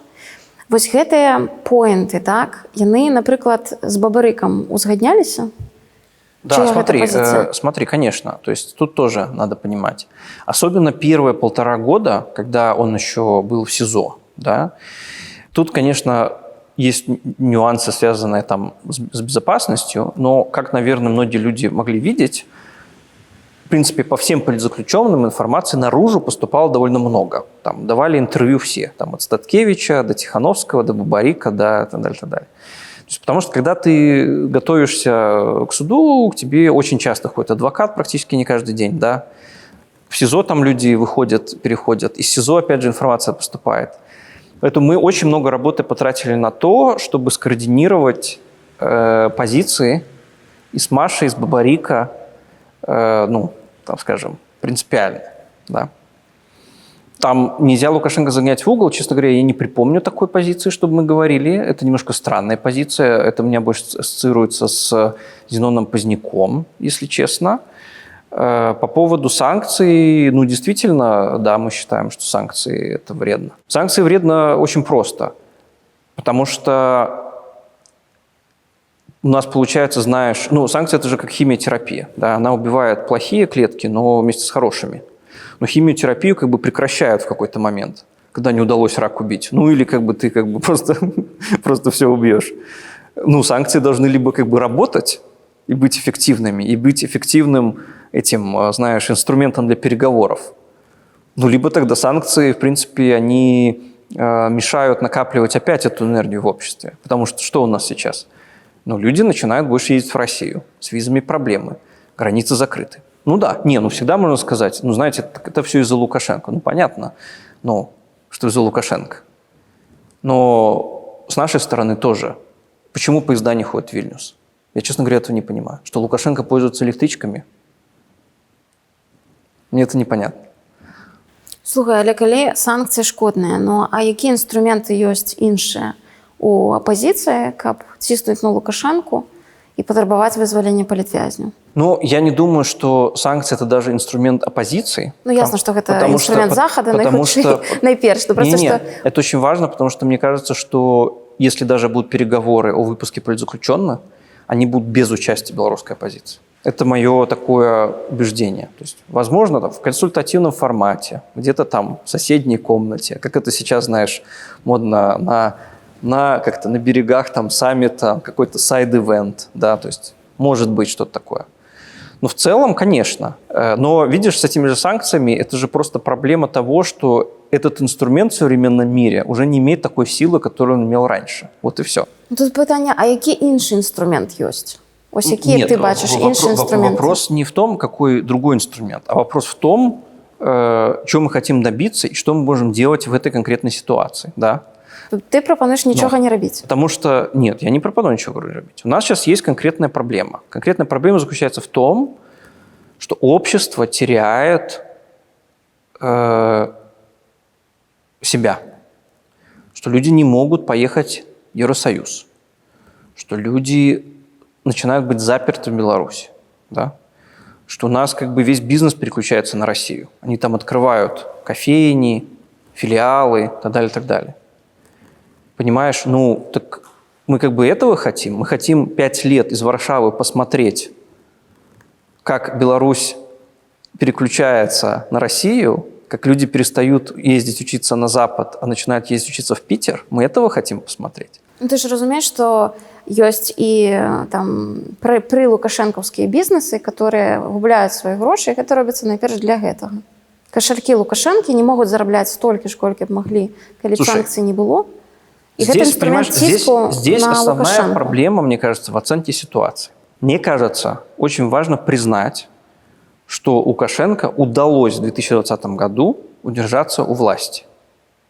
Ну, и надо как бы вот от этого факта писать. Но мы либо это признаем, либо это мы не признаем. Тут питання, одна справа там признаем, не признаем, и ще є справа змириться з гэтым, так? Нет, бо тебе там збили, посадили в турму, вигнали з країни, знищили все, що у тебе було, конечно. і ти після кажеш, ну окей, давайте перегорнем в эту струнку. Вопрос не в странице. Еще раз. Мы об этом говорили раньше. Ты же знаешь историю моей семьи. Мы об этом тоже говорили. Ну, уж мне-то смиряться, знаешь, когда я, в принципе, всю жизнь живу с ощущением того, что государство меня мочит, ну, странно мне этот аргумент приводить, я бы так сказал. Так, я спробую зрозуміти, як ти розважаєш. Да, но рассуждение очень простое. Ну, как бы, есть текущая ситуация. Лукашенко удержался, не удержался. Если удержался, что мы делаем в этой ситуации? Потому что парадигма действий офиса Светланы Тихановской, там, НАО, кого-то еще, она до сих пор находится в ситуации 2020 года. Они пытаются доиграть вот этот сюжет, что вот еще чуть-чуть, мы сейчас поднажмем, и вот все равно 2020 год победит. Но 2020 год не изменил режим Лукашенко. 2020 год консолидировал белорусское общество, многие говорят, создал гражданскую нацию, да, там, ну и другие вещи. 2020 год – это суперважная история в нашей, там, не знаю, как бы там, в нашем учебнике. Эффекты 2020 года будут еще очень долго. Но как бы нужно же тоже отдавать себе отчет, в какой ситуации ты находишься. И вот ты говоришь, там, какой у нас инструмент и так далее, так далее, так далее. Так инструмент для чего? Потому что санкции, вот эти все, которые нифига не работают, я так скажу. Да, можно сказать, там, работают, не работают. Чуть-чуть работают, хорошо, давай на этом сойдемся. Чуть-чуть работают. Потому что действительно, видно, что они хотят их отменить, то есть немножко давят, но не критично. Но они к смене режима не приведут. Так и тогда спрашивается вопрос. Так у нас как бы мы говорим, что вот, это будет смена режима. И у нас это инструмент для этого, санкции. Но это же не инструмент для смены режима. Или мы думаем, что из-за санкций Лукашенко уйдет? То есть мы уже страницу перевернули. То есть мы же за санкции не хотим, чтобы Лукашенко ушел, правильно? Мы же хотим, чтобы хотя бы людей отпустили. Я розумію твою логіку. Я хочу зрозуміти важную річ. Умовно, ти не можеш сказати сходу, що треба робити, але ти розумієш, що те, що робиться зараз, це не працює. Правильно я тебе розумію? Конечно, конечно. Твоя задача запустить дискусію, каб опозиційні сили, демократичні сили почали думати, як у сьогоднішній ситуації, що можна робити. Слушай, да, то есть мне кажется, вообще в таких сложных ситуациях, когда непонятно, что делать, когда реально, мы уже 3 года там собираемся, воркшопы, не воркшопы, встречи, все лучшие умы, консультанты, да, какие-то эксперты думают, что в этой ситуации делать. Но ситуация очень плохая. В этой ситуации практически ничего нельзя сделать. Но как бы тебе, значит, нужно повышать свою гибкость и посмотреть как бы out of the box, да? Мы этого не можем до сих пор сделать. Потому что, к сожалению, я в этом смысле пессимистично смотрю, я не уверен, что мы сможем это сделать. Потому что много из энергии, которая питает в том числе то, что сейчас делается, оно вот как бы лежит вот в этой плоскости 2020 года. Потому что как только ты себе скажешь, что я там, не знаю, Павел Латушко и там я не буду министром, да, то придется там, не знаю, там, наверное, тяжело это будет себе самому такое сказать. Вот. И тут как бы, слушай, это вопрос уже жизненной философии, да, кому-то проще продолжать действовать, как бы долбить стену, да, долбить. Но вот мы тогда это придумали, да, но мы не говорили это про то, что сейчас происходит, да. Кому-то проще это. У кого-то жизненная философия другая. Кто-то понимает, что в определенный момент нужно как бы останавливаться и подумать, что иногда там то, что тебе кажется там очень, очень правильным или там, не знаю, эффективным, или там, не знаю, единственно возможным, если тебе это так уже кажется, значит, возможно, ты что-то упускаешь. Потому что, если ты видишь только один вариант, это уже подозрительно, понимаешь? Но это вопрос жизненной философии. Поэтому, слушай, вопрос как бы санкции, не санкции, Лукашенко, не Лукашенко, НАТО, не ЕС. Основная задача – это демократизация Беларуси. Это чтобы у нас в Беларуси появилась либеральная демократия. Это основная задача. Как мы туда придем – это третий вопрос. большая ошибка, и ее повторяют много-много раз, и за это критиковали много раз, ну, там, старую оппозицию, это упираться в Лукашенко, да, говорить, вот сейчас Лукашенко уйдет, все получится. Да ничего не получится. Качанова придет, Сергеенко придет, кто-то еще придет, понимаешь? И что? И в этой закрытой системе у них будет больше возможностей узурпировать власть. Так сённяшняя позиция, по-твоему, имели рацию там, при Германы и Маккеи, которые казали, что в 19-м мы потрошку идем до демократизации маленькими рухами, маленькими кроками. Не спужніце, не робите ничего. Мы Слушай, ну, раз 10, 20, 30 годов мы потрошечку туда придем. Мы как бы с тобой уже про это говорили, да. В чем они как бы ошибаются? Они как бы ошибаются в том, что, ну, если ты как бы все-таки веришь в людей и веришь в демократию, то ты не можешь за людей решать, что им делать. И в этом они точно не правы. Ну, и люди в 2020 году решили так. Они решили, что они хотят продемонстрировать свое несогласие. Ну, и ты должен с этим считаться, понимаешь? То есть, поэтому, как бы, ну, так тоже в теории можно много чего рассуждать. Но ты должен считаться с людьми, ты должен считаться как бы с этим. И поэтому, когда я говорю про санкции сейчас и про визы, ну, ты тоже должен считаться с людьми. Ты понимаешь, ты оппозиционер, сидишь за границей, и у тебя теоретически все классно, ты борешься с режимом. Но в Беларуси 9 миллионов человек, да, у которых есть свои тоже потребности, да, и есть свое видение. Так может, надо считаться с этими людьми? Может, вопрос не в том, чтобы быть самым классным революционером, а вопрос в том, чтобы подумать, как нам выйти из этой сложной ситуации. Ну, это ужасная ситуация. И понимаешь, и обидно в том, и обида же в том, что хороших же вариантов практически не осталось. Вот. И, ну, и с чем ты остаешься? Ты остаешься либо с тем, чтобы ждать, когда на горизонте хороший вариант появится. Вот. И на самом деле, вот ты говоришь, там, ничего не делать. Ну, но, слушай, поездки и встречи с дипломатами тоже форма активного ожидания, да? Тем Есть. людям, які внутри, это все фиолетово, как ты кажешь. Я не знаю. Кому-то это важно. И, ну, то есть я не готов сказать, что там фиолетово, не фиолетово. Слушай, это реально тоже наш актив. То есть там 2020 год – это актив. То, что там Франуку удалось построить новую команду в Вильнюсе, это тоже актив, который принадлежит всем белорусам. Другое дело, что просто, ну, не всегда знаешь, как это у тебя для ситуации есть нужные инструменты. Тебе нужен гаечный ключ, а у тебя отвертка. Я вот эту так проблему вижу. И говорить от этого, что отвертка – это что-то плохое, ну, нельзя, да. То есть это как бы, это супер, что там у нас есть какие-то люди, которые про Беларусь говорят. Это супер, что там на Западе есть кому про это говорить.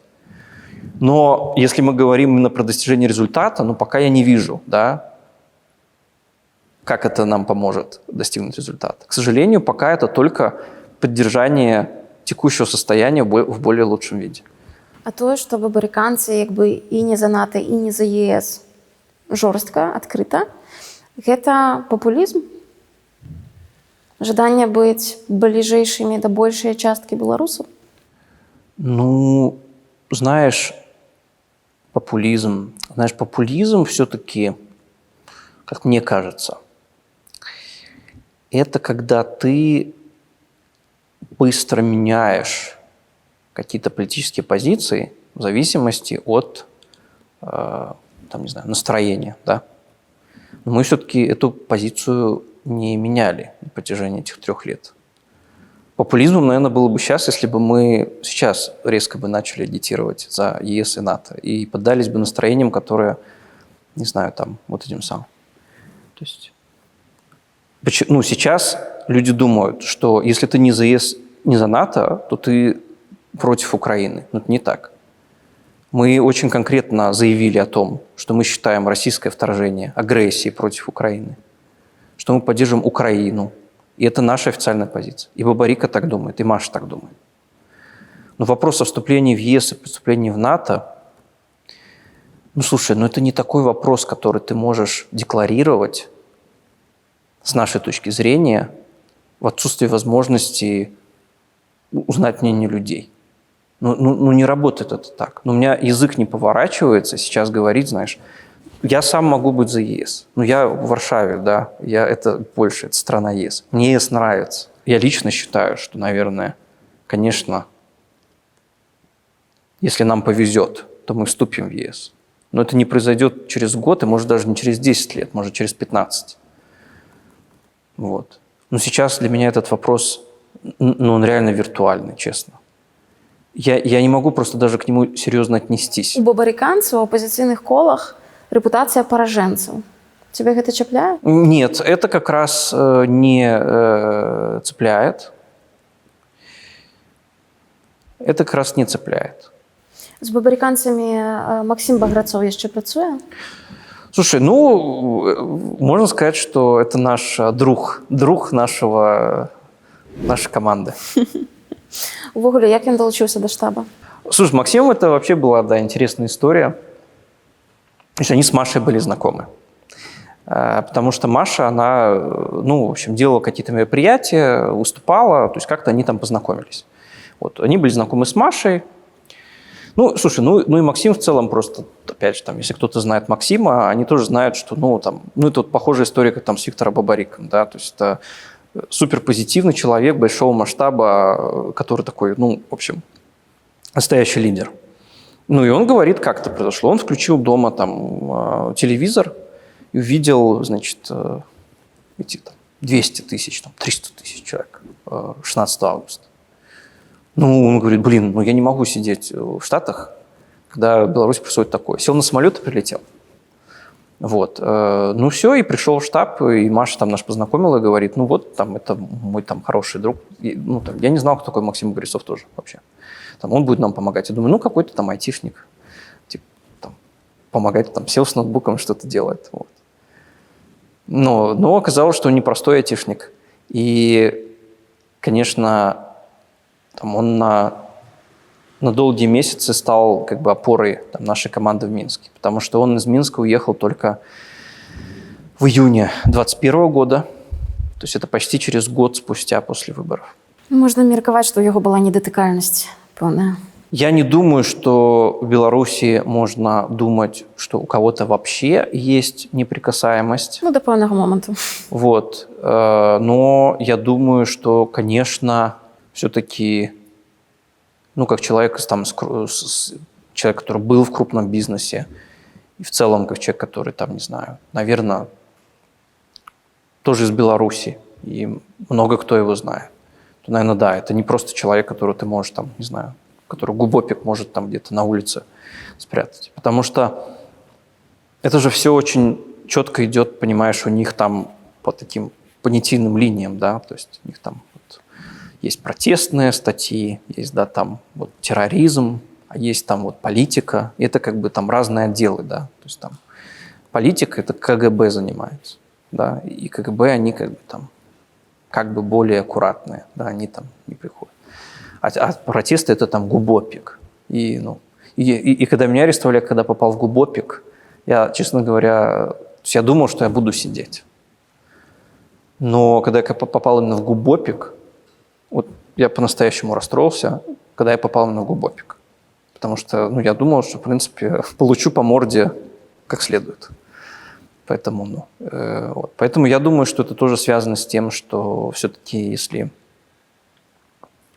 ты такой, да, там вот, знаешь, лидер, то, в общем, губопик как бы не может. Ну, по крайней мере, это так было. Вы з Максимом Баграцовым у тым ліку ездзілі некалькі разоў у Москву, уже пасля выбараў, пасля того, як там адбылося. Я не ездил. Ты не ездил? Не, я не ездил, я в Варшаве. Окей, тады без цябе персанальна, но тым не менш, бабарыканцы ездзілі наладжваць контакты з Москвой. Что тады шукалася там? Слушай, ты совершенно права, ездил Максим Багрецов, еще Антон ездил. Слушай, хотели вообще разобраться в ситуации. Как ты правильно говоришь, всегда вот эти были какие-то там слухи там про руку Москвы и вообще, что там типа Москва хочет поменять Лукашенко, была такая, знаешь, что... То есть, хотелось понять, так ли это. Мы, в принципе, поняли, что это не так после этих поездок. Я так разумею, збоку, принаймні, выглядало так, что вы падтрымку там шукали. Слушай, тогда все шукали там падтрымку. Ну, конечно, потому что І не знайшли її. в ситуации, если, то есть, ну, в ситуации, если Лукашенко не идет на переговоры, то, ну, это, наверное, оставался единственный сценарий, да, когда ты можешь как-то качнуть чашу весов. Вот. И тогда это, ну, это была распространенная вещь. Тихановская из Вильнюса обращалась, да, там к, не знаю, как даже сказать, как его назвать, ну, к президенту, да, России. Полатушка писал письма, типа там президенту Российской Федерации, там официально от Координационного совета, находясь в Минске. Поэтому, да, но, к сожалению, ну, это вот эта, видишь, реальность, к сожалению, от которой мы до сих пор не можем уйти за эти там 30 лет. К сожалению, как бы мы зависимы от России. То есть мы, ну, не самостоятельны в полной мере.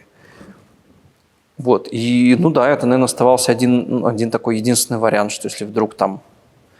Але мені цікаво, що вам там сказали.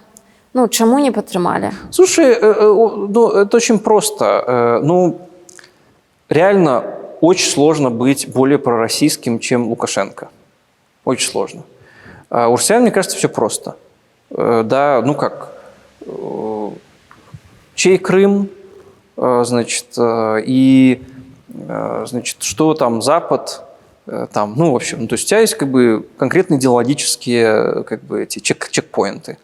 Но если ты чекпоинты не проходишь, то как бы ты автоматически, ну, менее интересный, чем Лукашенко. Не говоря про то, что у тебя нет реальной власти, да. Вот, то есть, ну, знаешь, по таким чек-листам, я не знаю, ну мы не прошли по этим чек-листам, честно говоря. Але довгий час вашої політики заставалося такое не критикування Росії.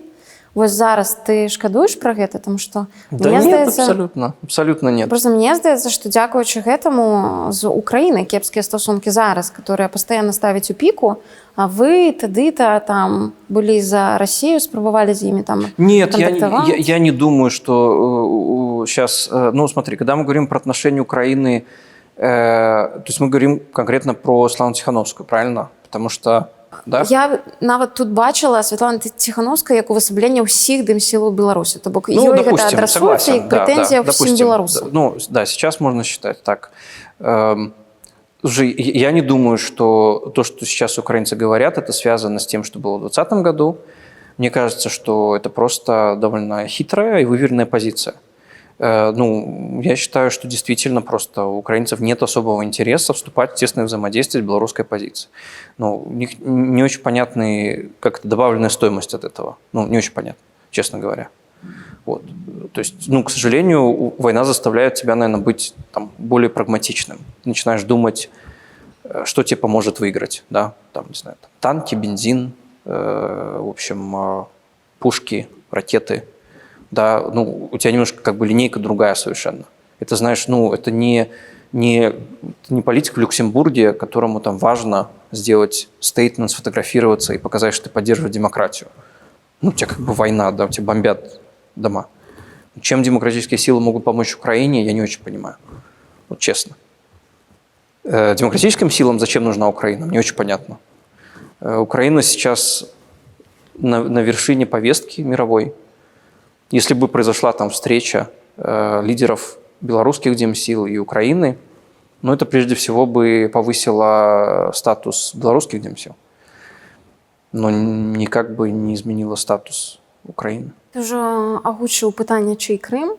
Я пам'ятаю ту прес-конференцію, яку ви давали з Антоном Роднянковим, і ви тоді не змогли артикулювати відказ на це питання. Ты зараз можешь отказать на его? Слушай, мы смогли артикулировать, и ответ остается тот же самый, что Крым украинский юридически. Это суверенная территория Украины. Но де-факто он сейчас находится под управлением России. Это абсолютно тот же Крым ответ. украинский повинен быть. Конечно. Яка твоя позиция зараз относно России и Путина? Ну а что, какая тут может быть позиция?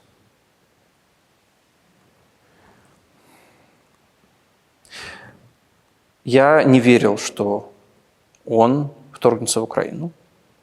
И я думаю, что много кто на Западе не верил. Мы осенью 2021 года там ездили в Германию, в Штаты. это рассматривался как какой-то исключительно бредовый вариант. Ну что я могу сказать? Ну, это ужас. Это просто ужас. Ну, то есть это реально ужас. То есть я никогда не думал, ну, то есть я себе не мог вообразить, там, не знаю, в 2000-е годы или в 10-е, да когда угодно, там, когда я там иногда ездил в Москву, что это превратится вот в такое. То есть, да, там, ну, слушай, ну, они к этому долго готовились. Вот же в чем дело, понимаешь? Они к этому долго готовились. Ну, теперь начинаешь понимать, я там помню какой-нибудь, знаешь, там, Грузия, 2008 год, и выходят там вот такие книжки были, там, «Проект Россия», да, и там вот такая, знаешь, вот такая вот эта национал-патриотическая вот идеология с православием перемешанная. Как бы, ну и теперь ты понимаешь, что это так долго велась подготовка к тому, чтобы построить какой-то такой вот, ну, не знаю, ну, националистический режим, совершенно такой, я не знаю, отвратительный. Ну, это просто удивительно. Ну, и я, честно говоря, думал, что, ну, я такого не увижу. Ну, теперь я это вижу. Ну, и с этим приходится жить. Ну, то, что делает Путин, это, ну, это ужасно. Якая зараз мета і задача у бабариканцев? Что главное? Слушай, задача все, наверное, все та же. Мы ищем варианты, как в Беларуси сделать режим демократическим. Это наша миссия, vision. Мы уже говорили, в текущей ситуации, к сожалению, мало кто что может сделать. Вот. Но мы уже говорили, опять же, что у нас есть большие активы. Да? Есть у Светланы Тихановской. Но прежде всего для нас есть Бабарика, Маша Колесникова, еще много других прекрасных людей, которые находятся в тюрьме. Сотни людей. Это тоже очень большой актив. А наш актив – это люди. Поэтому что ты делаешь в ситуации, когда ты не можешь ничего сделать? Ты стараешься не потерять то, что есть, да? И ждешь возможности действовать. Как ты еще будешь действовать, ты не знаешь. Но никто сейчас не знает. Никто не знает, когда закончится война в Украине. Да? Никто не знает, когда умрет Лукашенко. Никто не знает, когда умрет Путин. Ці відомо щось зараз про стан здоров'я Бабарики? Информация про политзаключенных – это огромная проблема сейчас. Про Машу тоже ничего не известно уже там, 3-4 месяца. Про Виктора тоже. Мы не смогли до сих пор глазами чьими-то там родственников его или какими-то другими по видеосвязи родственники созваниваются, видеосвидание, ну там убедиться, что он в порядке. То есть это как бы, ну, это давит, да. С другой стороны, есть информация оттуда, из колонии, что он в порядке. Ну, и мы этой информации склонны доверять. То есть есть источники, можно получить всегда информацию из колонии, можно получить информацию из больницы. Мы эту информацию получали на протяжении этих месяцев. Поэтому, ну, скажем так, такого прямо, чтобы переживания, что с ним совсем что-то плохо, у нас нет. Потому что, ну, то, что мы знаем, оно это опровергает. Но да, как бы, я, честно говоря, тоже логику эту не очень понимаю, почему они изменили это отношение, потому что, начиная вот с этого Нового года, ну, всех закрыли, всех заизолировали, да. Ну, слушай, ну тут логика, не всегда нужна логика. Если ты это можешь сделать, почему ты это не делаешь? Ну вот они сделали. Может быть, наоборот, странно, что раньше это было так доступно. Поэтому, что я могу сказать? Мне часто задают вопрос, там, связано ли это с чем-то. Ну нет, ну это просто случилось. Просто вот начиная с Нового года всех политзаключенных начали изолировать. Як визволить політв'язнів? Слушай, ну, надо создать какие-то условия, чтобы режиму это было выгодно.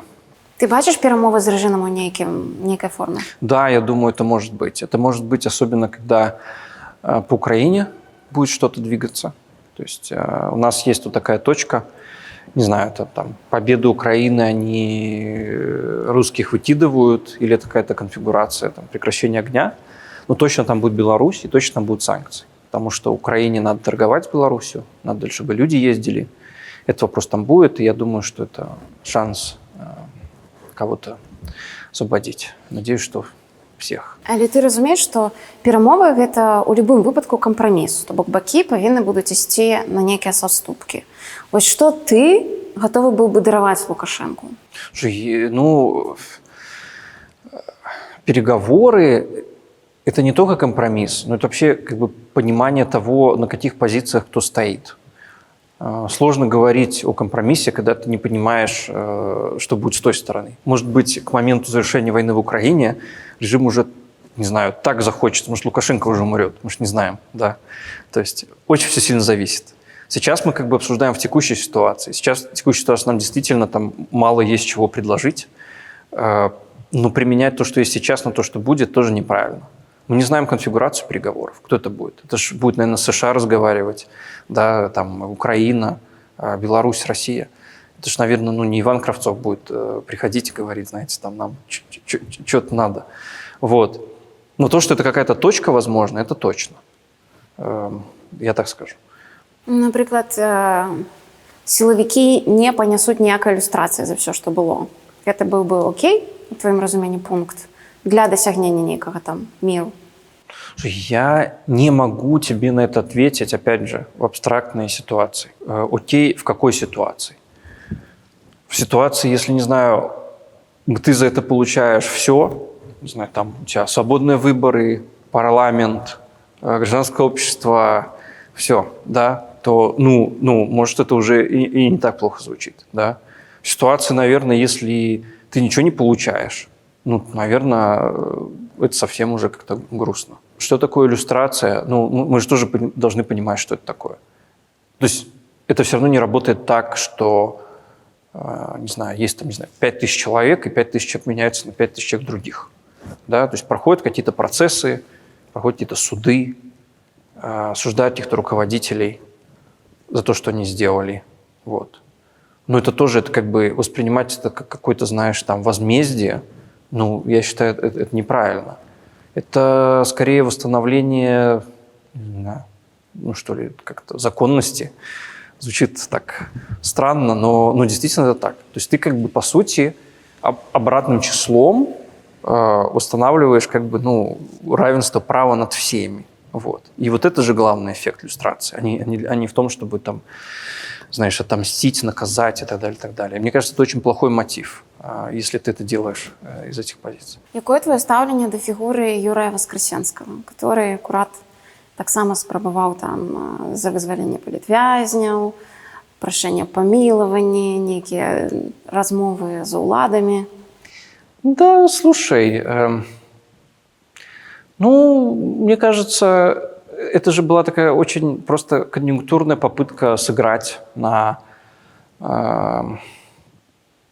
Я не думаю даже за тем, что он там говорил, много чего стояло на самом деле. Да? Просто в этом же как бы тоже проблема. То есть почему как бы там это все так выглядит, не знаю, некрасиво, я бы сказал. Да? Потому что на самом деле человек же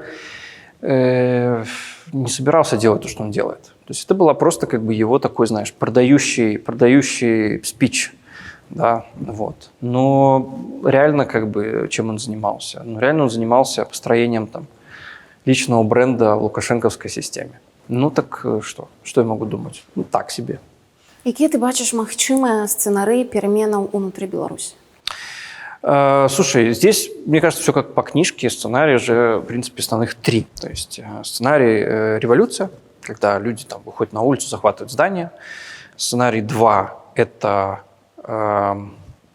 транзит сверху. Да? Это когда, вот, не знаю, там умирает диктатор, приходит на его место кто-то другой, и он начинает там как-то мягче себя вести, проводить другую политику. И 3 – это национальный диалог, да? Когда суверенитет страны ослаблен, есть проблемы, и власти требуется участие другой стороны, оппозиционной, чтобы ее как бы интегрировать, да, в политическую систему. Ну, как в Польше было. Вот. Сценария 3. Якое твоє ставлення до силового сценара? На базе полка Калиновского, умовно. Ну, с моей точки зрения, этого сценария нет просто. Ну, понимаешь? Его нет. И это сложный как бы вопрос, то есть сложно инвестировать, сложно об этом думать и как-то относиться, когда ты, ну, представляешь, что это как бы, ну, какая-то абсолютно, ну, нереальная ситуация. Ну, понимаешь, ну, я не знаю. Какое мое отношение к этому? Белорусское громадство повинно финансовать полк Калиновского, доброохотников? Я думаю, что нету обязанностей точно. Я думаю, что... Ну, я уже уверен, практически, что многие белорусы, у кого есть возможность, они там жертвуют и на ВСУ, и там и на полк Калиновского. То есть я думаю, что вообще с этим на самом деле нет проблем. То, что там, например, как бы это не такая массовая вещь, но так она не массовая не потому, что там белорусы этого не хотят, а потому что как бы, ну, Беларусь просто небезопасна. Да? Я думаю, если бы марафон политзаключенных проходил бы и могли бы люди из Беларуси там что-то присылать, ну, мы бы собрали там, не знаю, может, в 5 раз больше, в 10 раз больше. Обязаны? Не, я не думаю, что это обязанность. Это, наверное, хорошее действие поддержки, там, да, чтобы там, свои политические убеждения подкрепить каким-то действием. Но обязаны? Не знаю, не думаю. Ты казал, цитата, «Придумлять виртуальные державы, виртуальные законы неэффективно». То бок, Либер занимается фигней? Слушай, ну, Паша как бы, да, он, ну, слушай, я Пашу очень люблю, да, то есть мы как бы с ним хорошо знакомы, вот. Да, ну, то есть мне просто кажется, что... слушай, я не знаю, что сказать. Паша делает платформу «Новая Беларусь», он ее делает, он старается, он молодец. Платформа, к сожалению, ну, она пока, ну, далека от, там, протогосударства, потому что, чтобы у тебя было какое-то протогосударство, у тебя как минимум должно быть государство, да. Пока это функционал, там, афиши, тутбай, он хороший, там можно... Я недавно заходил, кстати, смотрел, там фотографа искал себе белорусского, так что мапка бай тоже работает, и наша интегрированная, вот.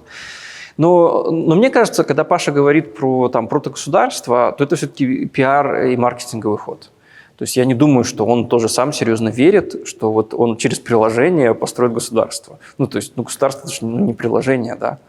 Але на его базе там новые улады Беларуси могли бы Нет, виртуальную систему. Ну, это так не работает, потому что же вопрос же прежде всего, ну, виртуальную систему чего? То есть систему взаимодействия, наверное, можно сделать, но это система взаимодействия внутри диаспоры прежде всего, правильно, да?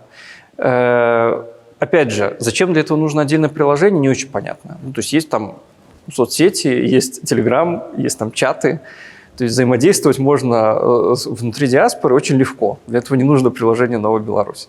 Вот. Поэтому, ну, я не знаю, займет оно какую-то нишу в этом, не займет, ну, я не могу пока сказать. Но ну, там, идея интересная, что-то сказать.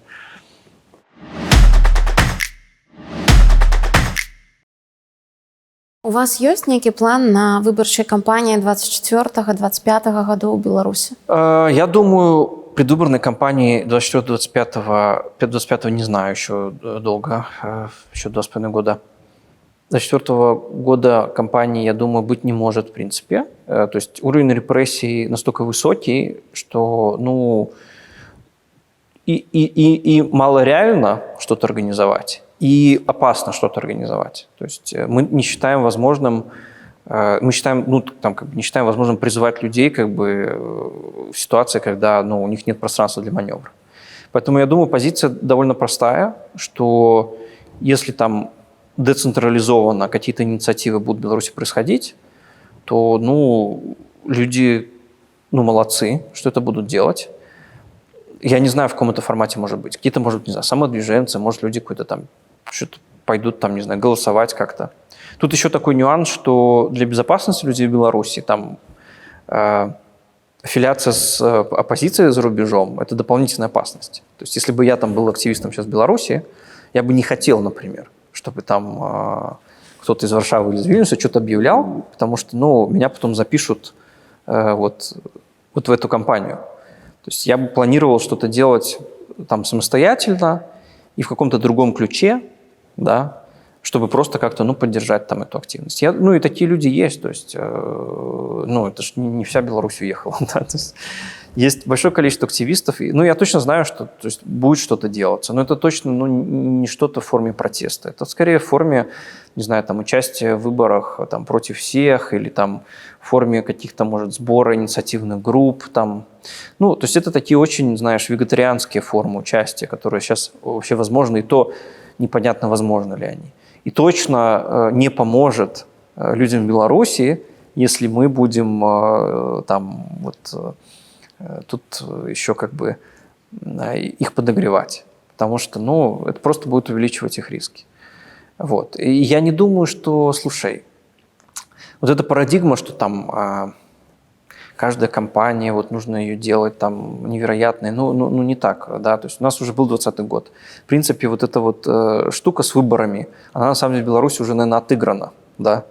То есть вот эти опрокидывающие выборы, которые возможны при диктатуре, они случились уже в Беларуси.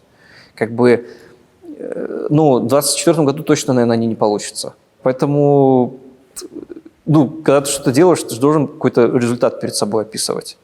Я пока не понимаю, какой мы перед собой можем другой результат описывать. То есть это не поменяет ситуацию в Беларуси. А выборы 25-го года ты, в принципе, бачишь президентские?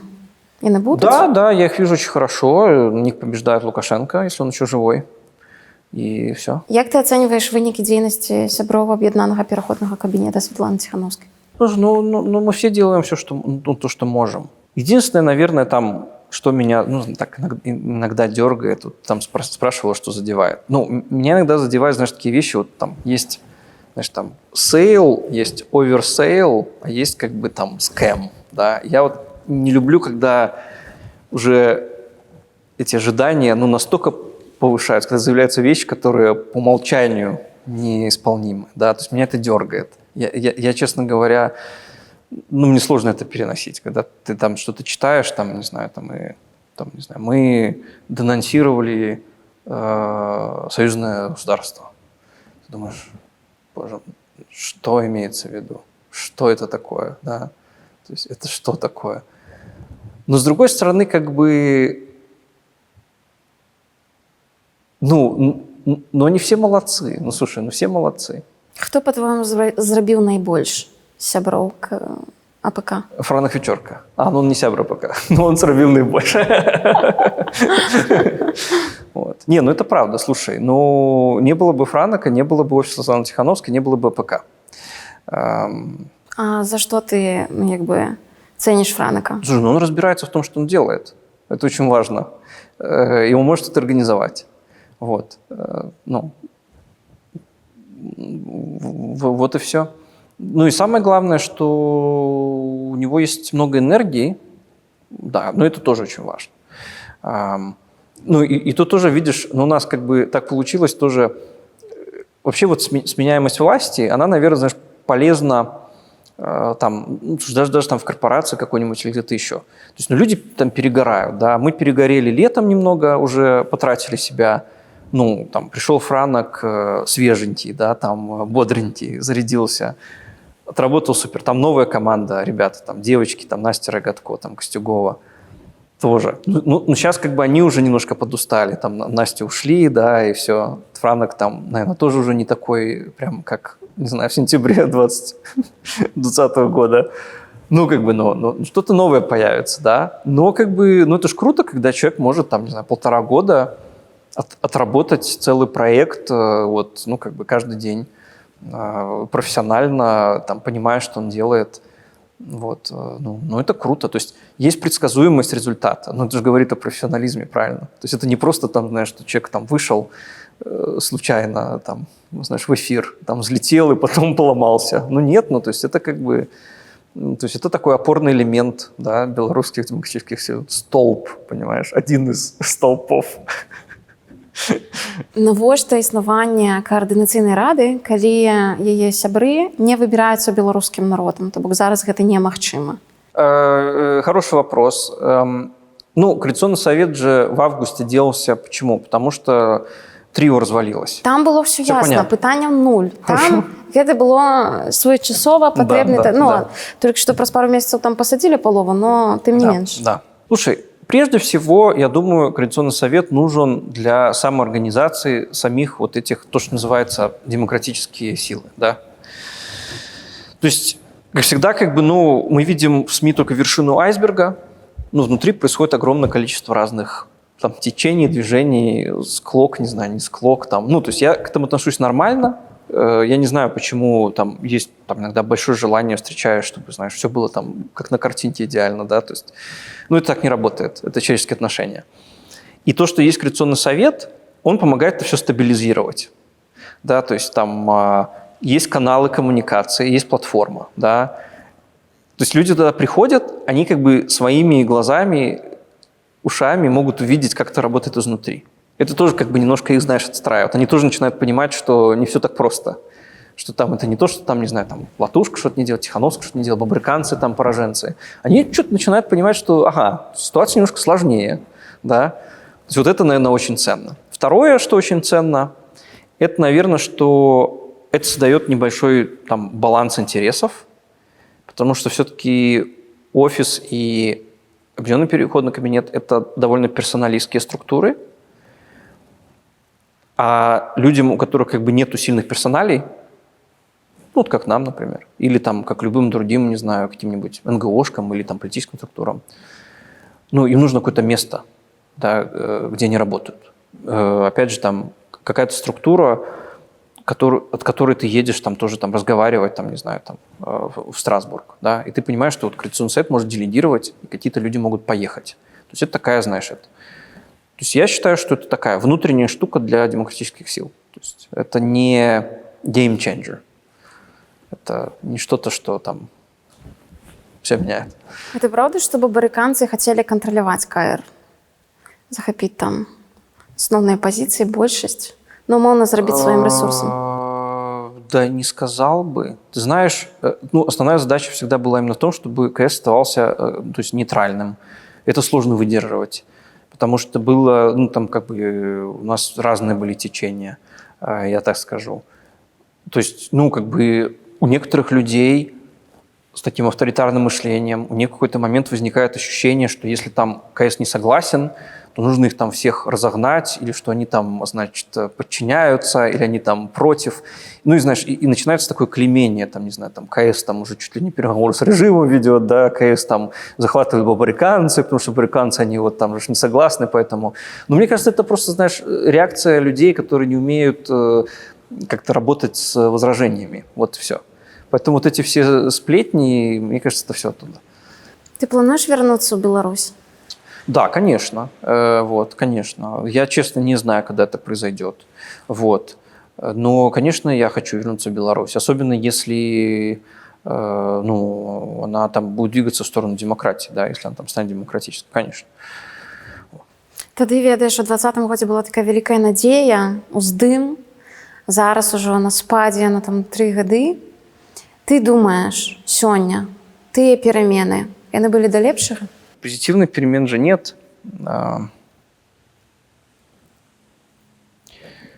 Слушай, это такой ход истории. Это такой ход истории, и сложно, знаешь, вот там оценивать это хорошо-плохо. Мне кажется, хорошо все-таки, потому что, слушай, это как, знаешь, новая ступенька, что ли, да?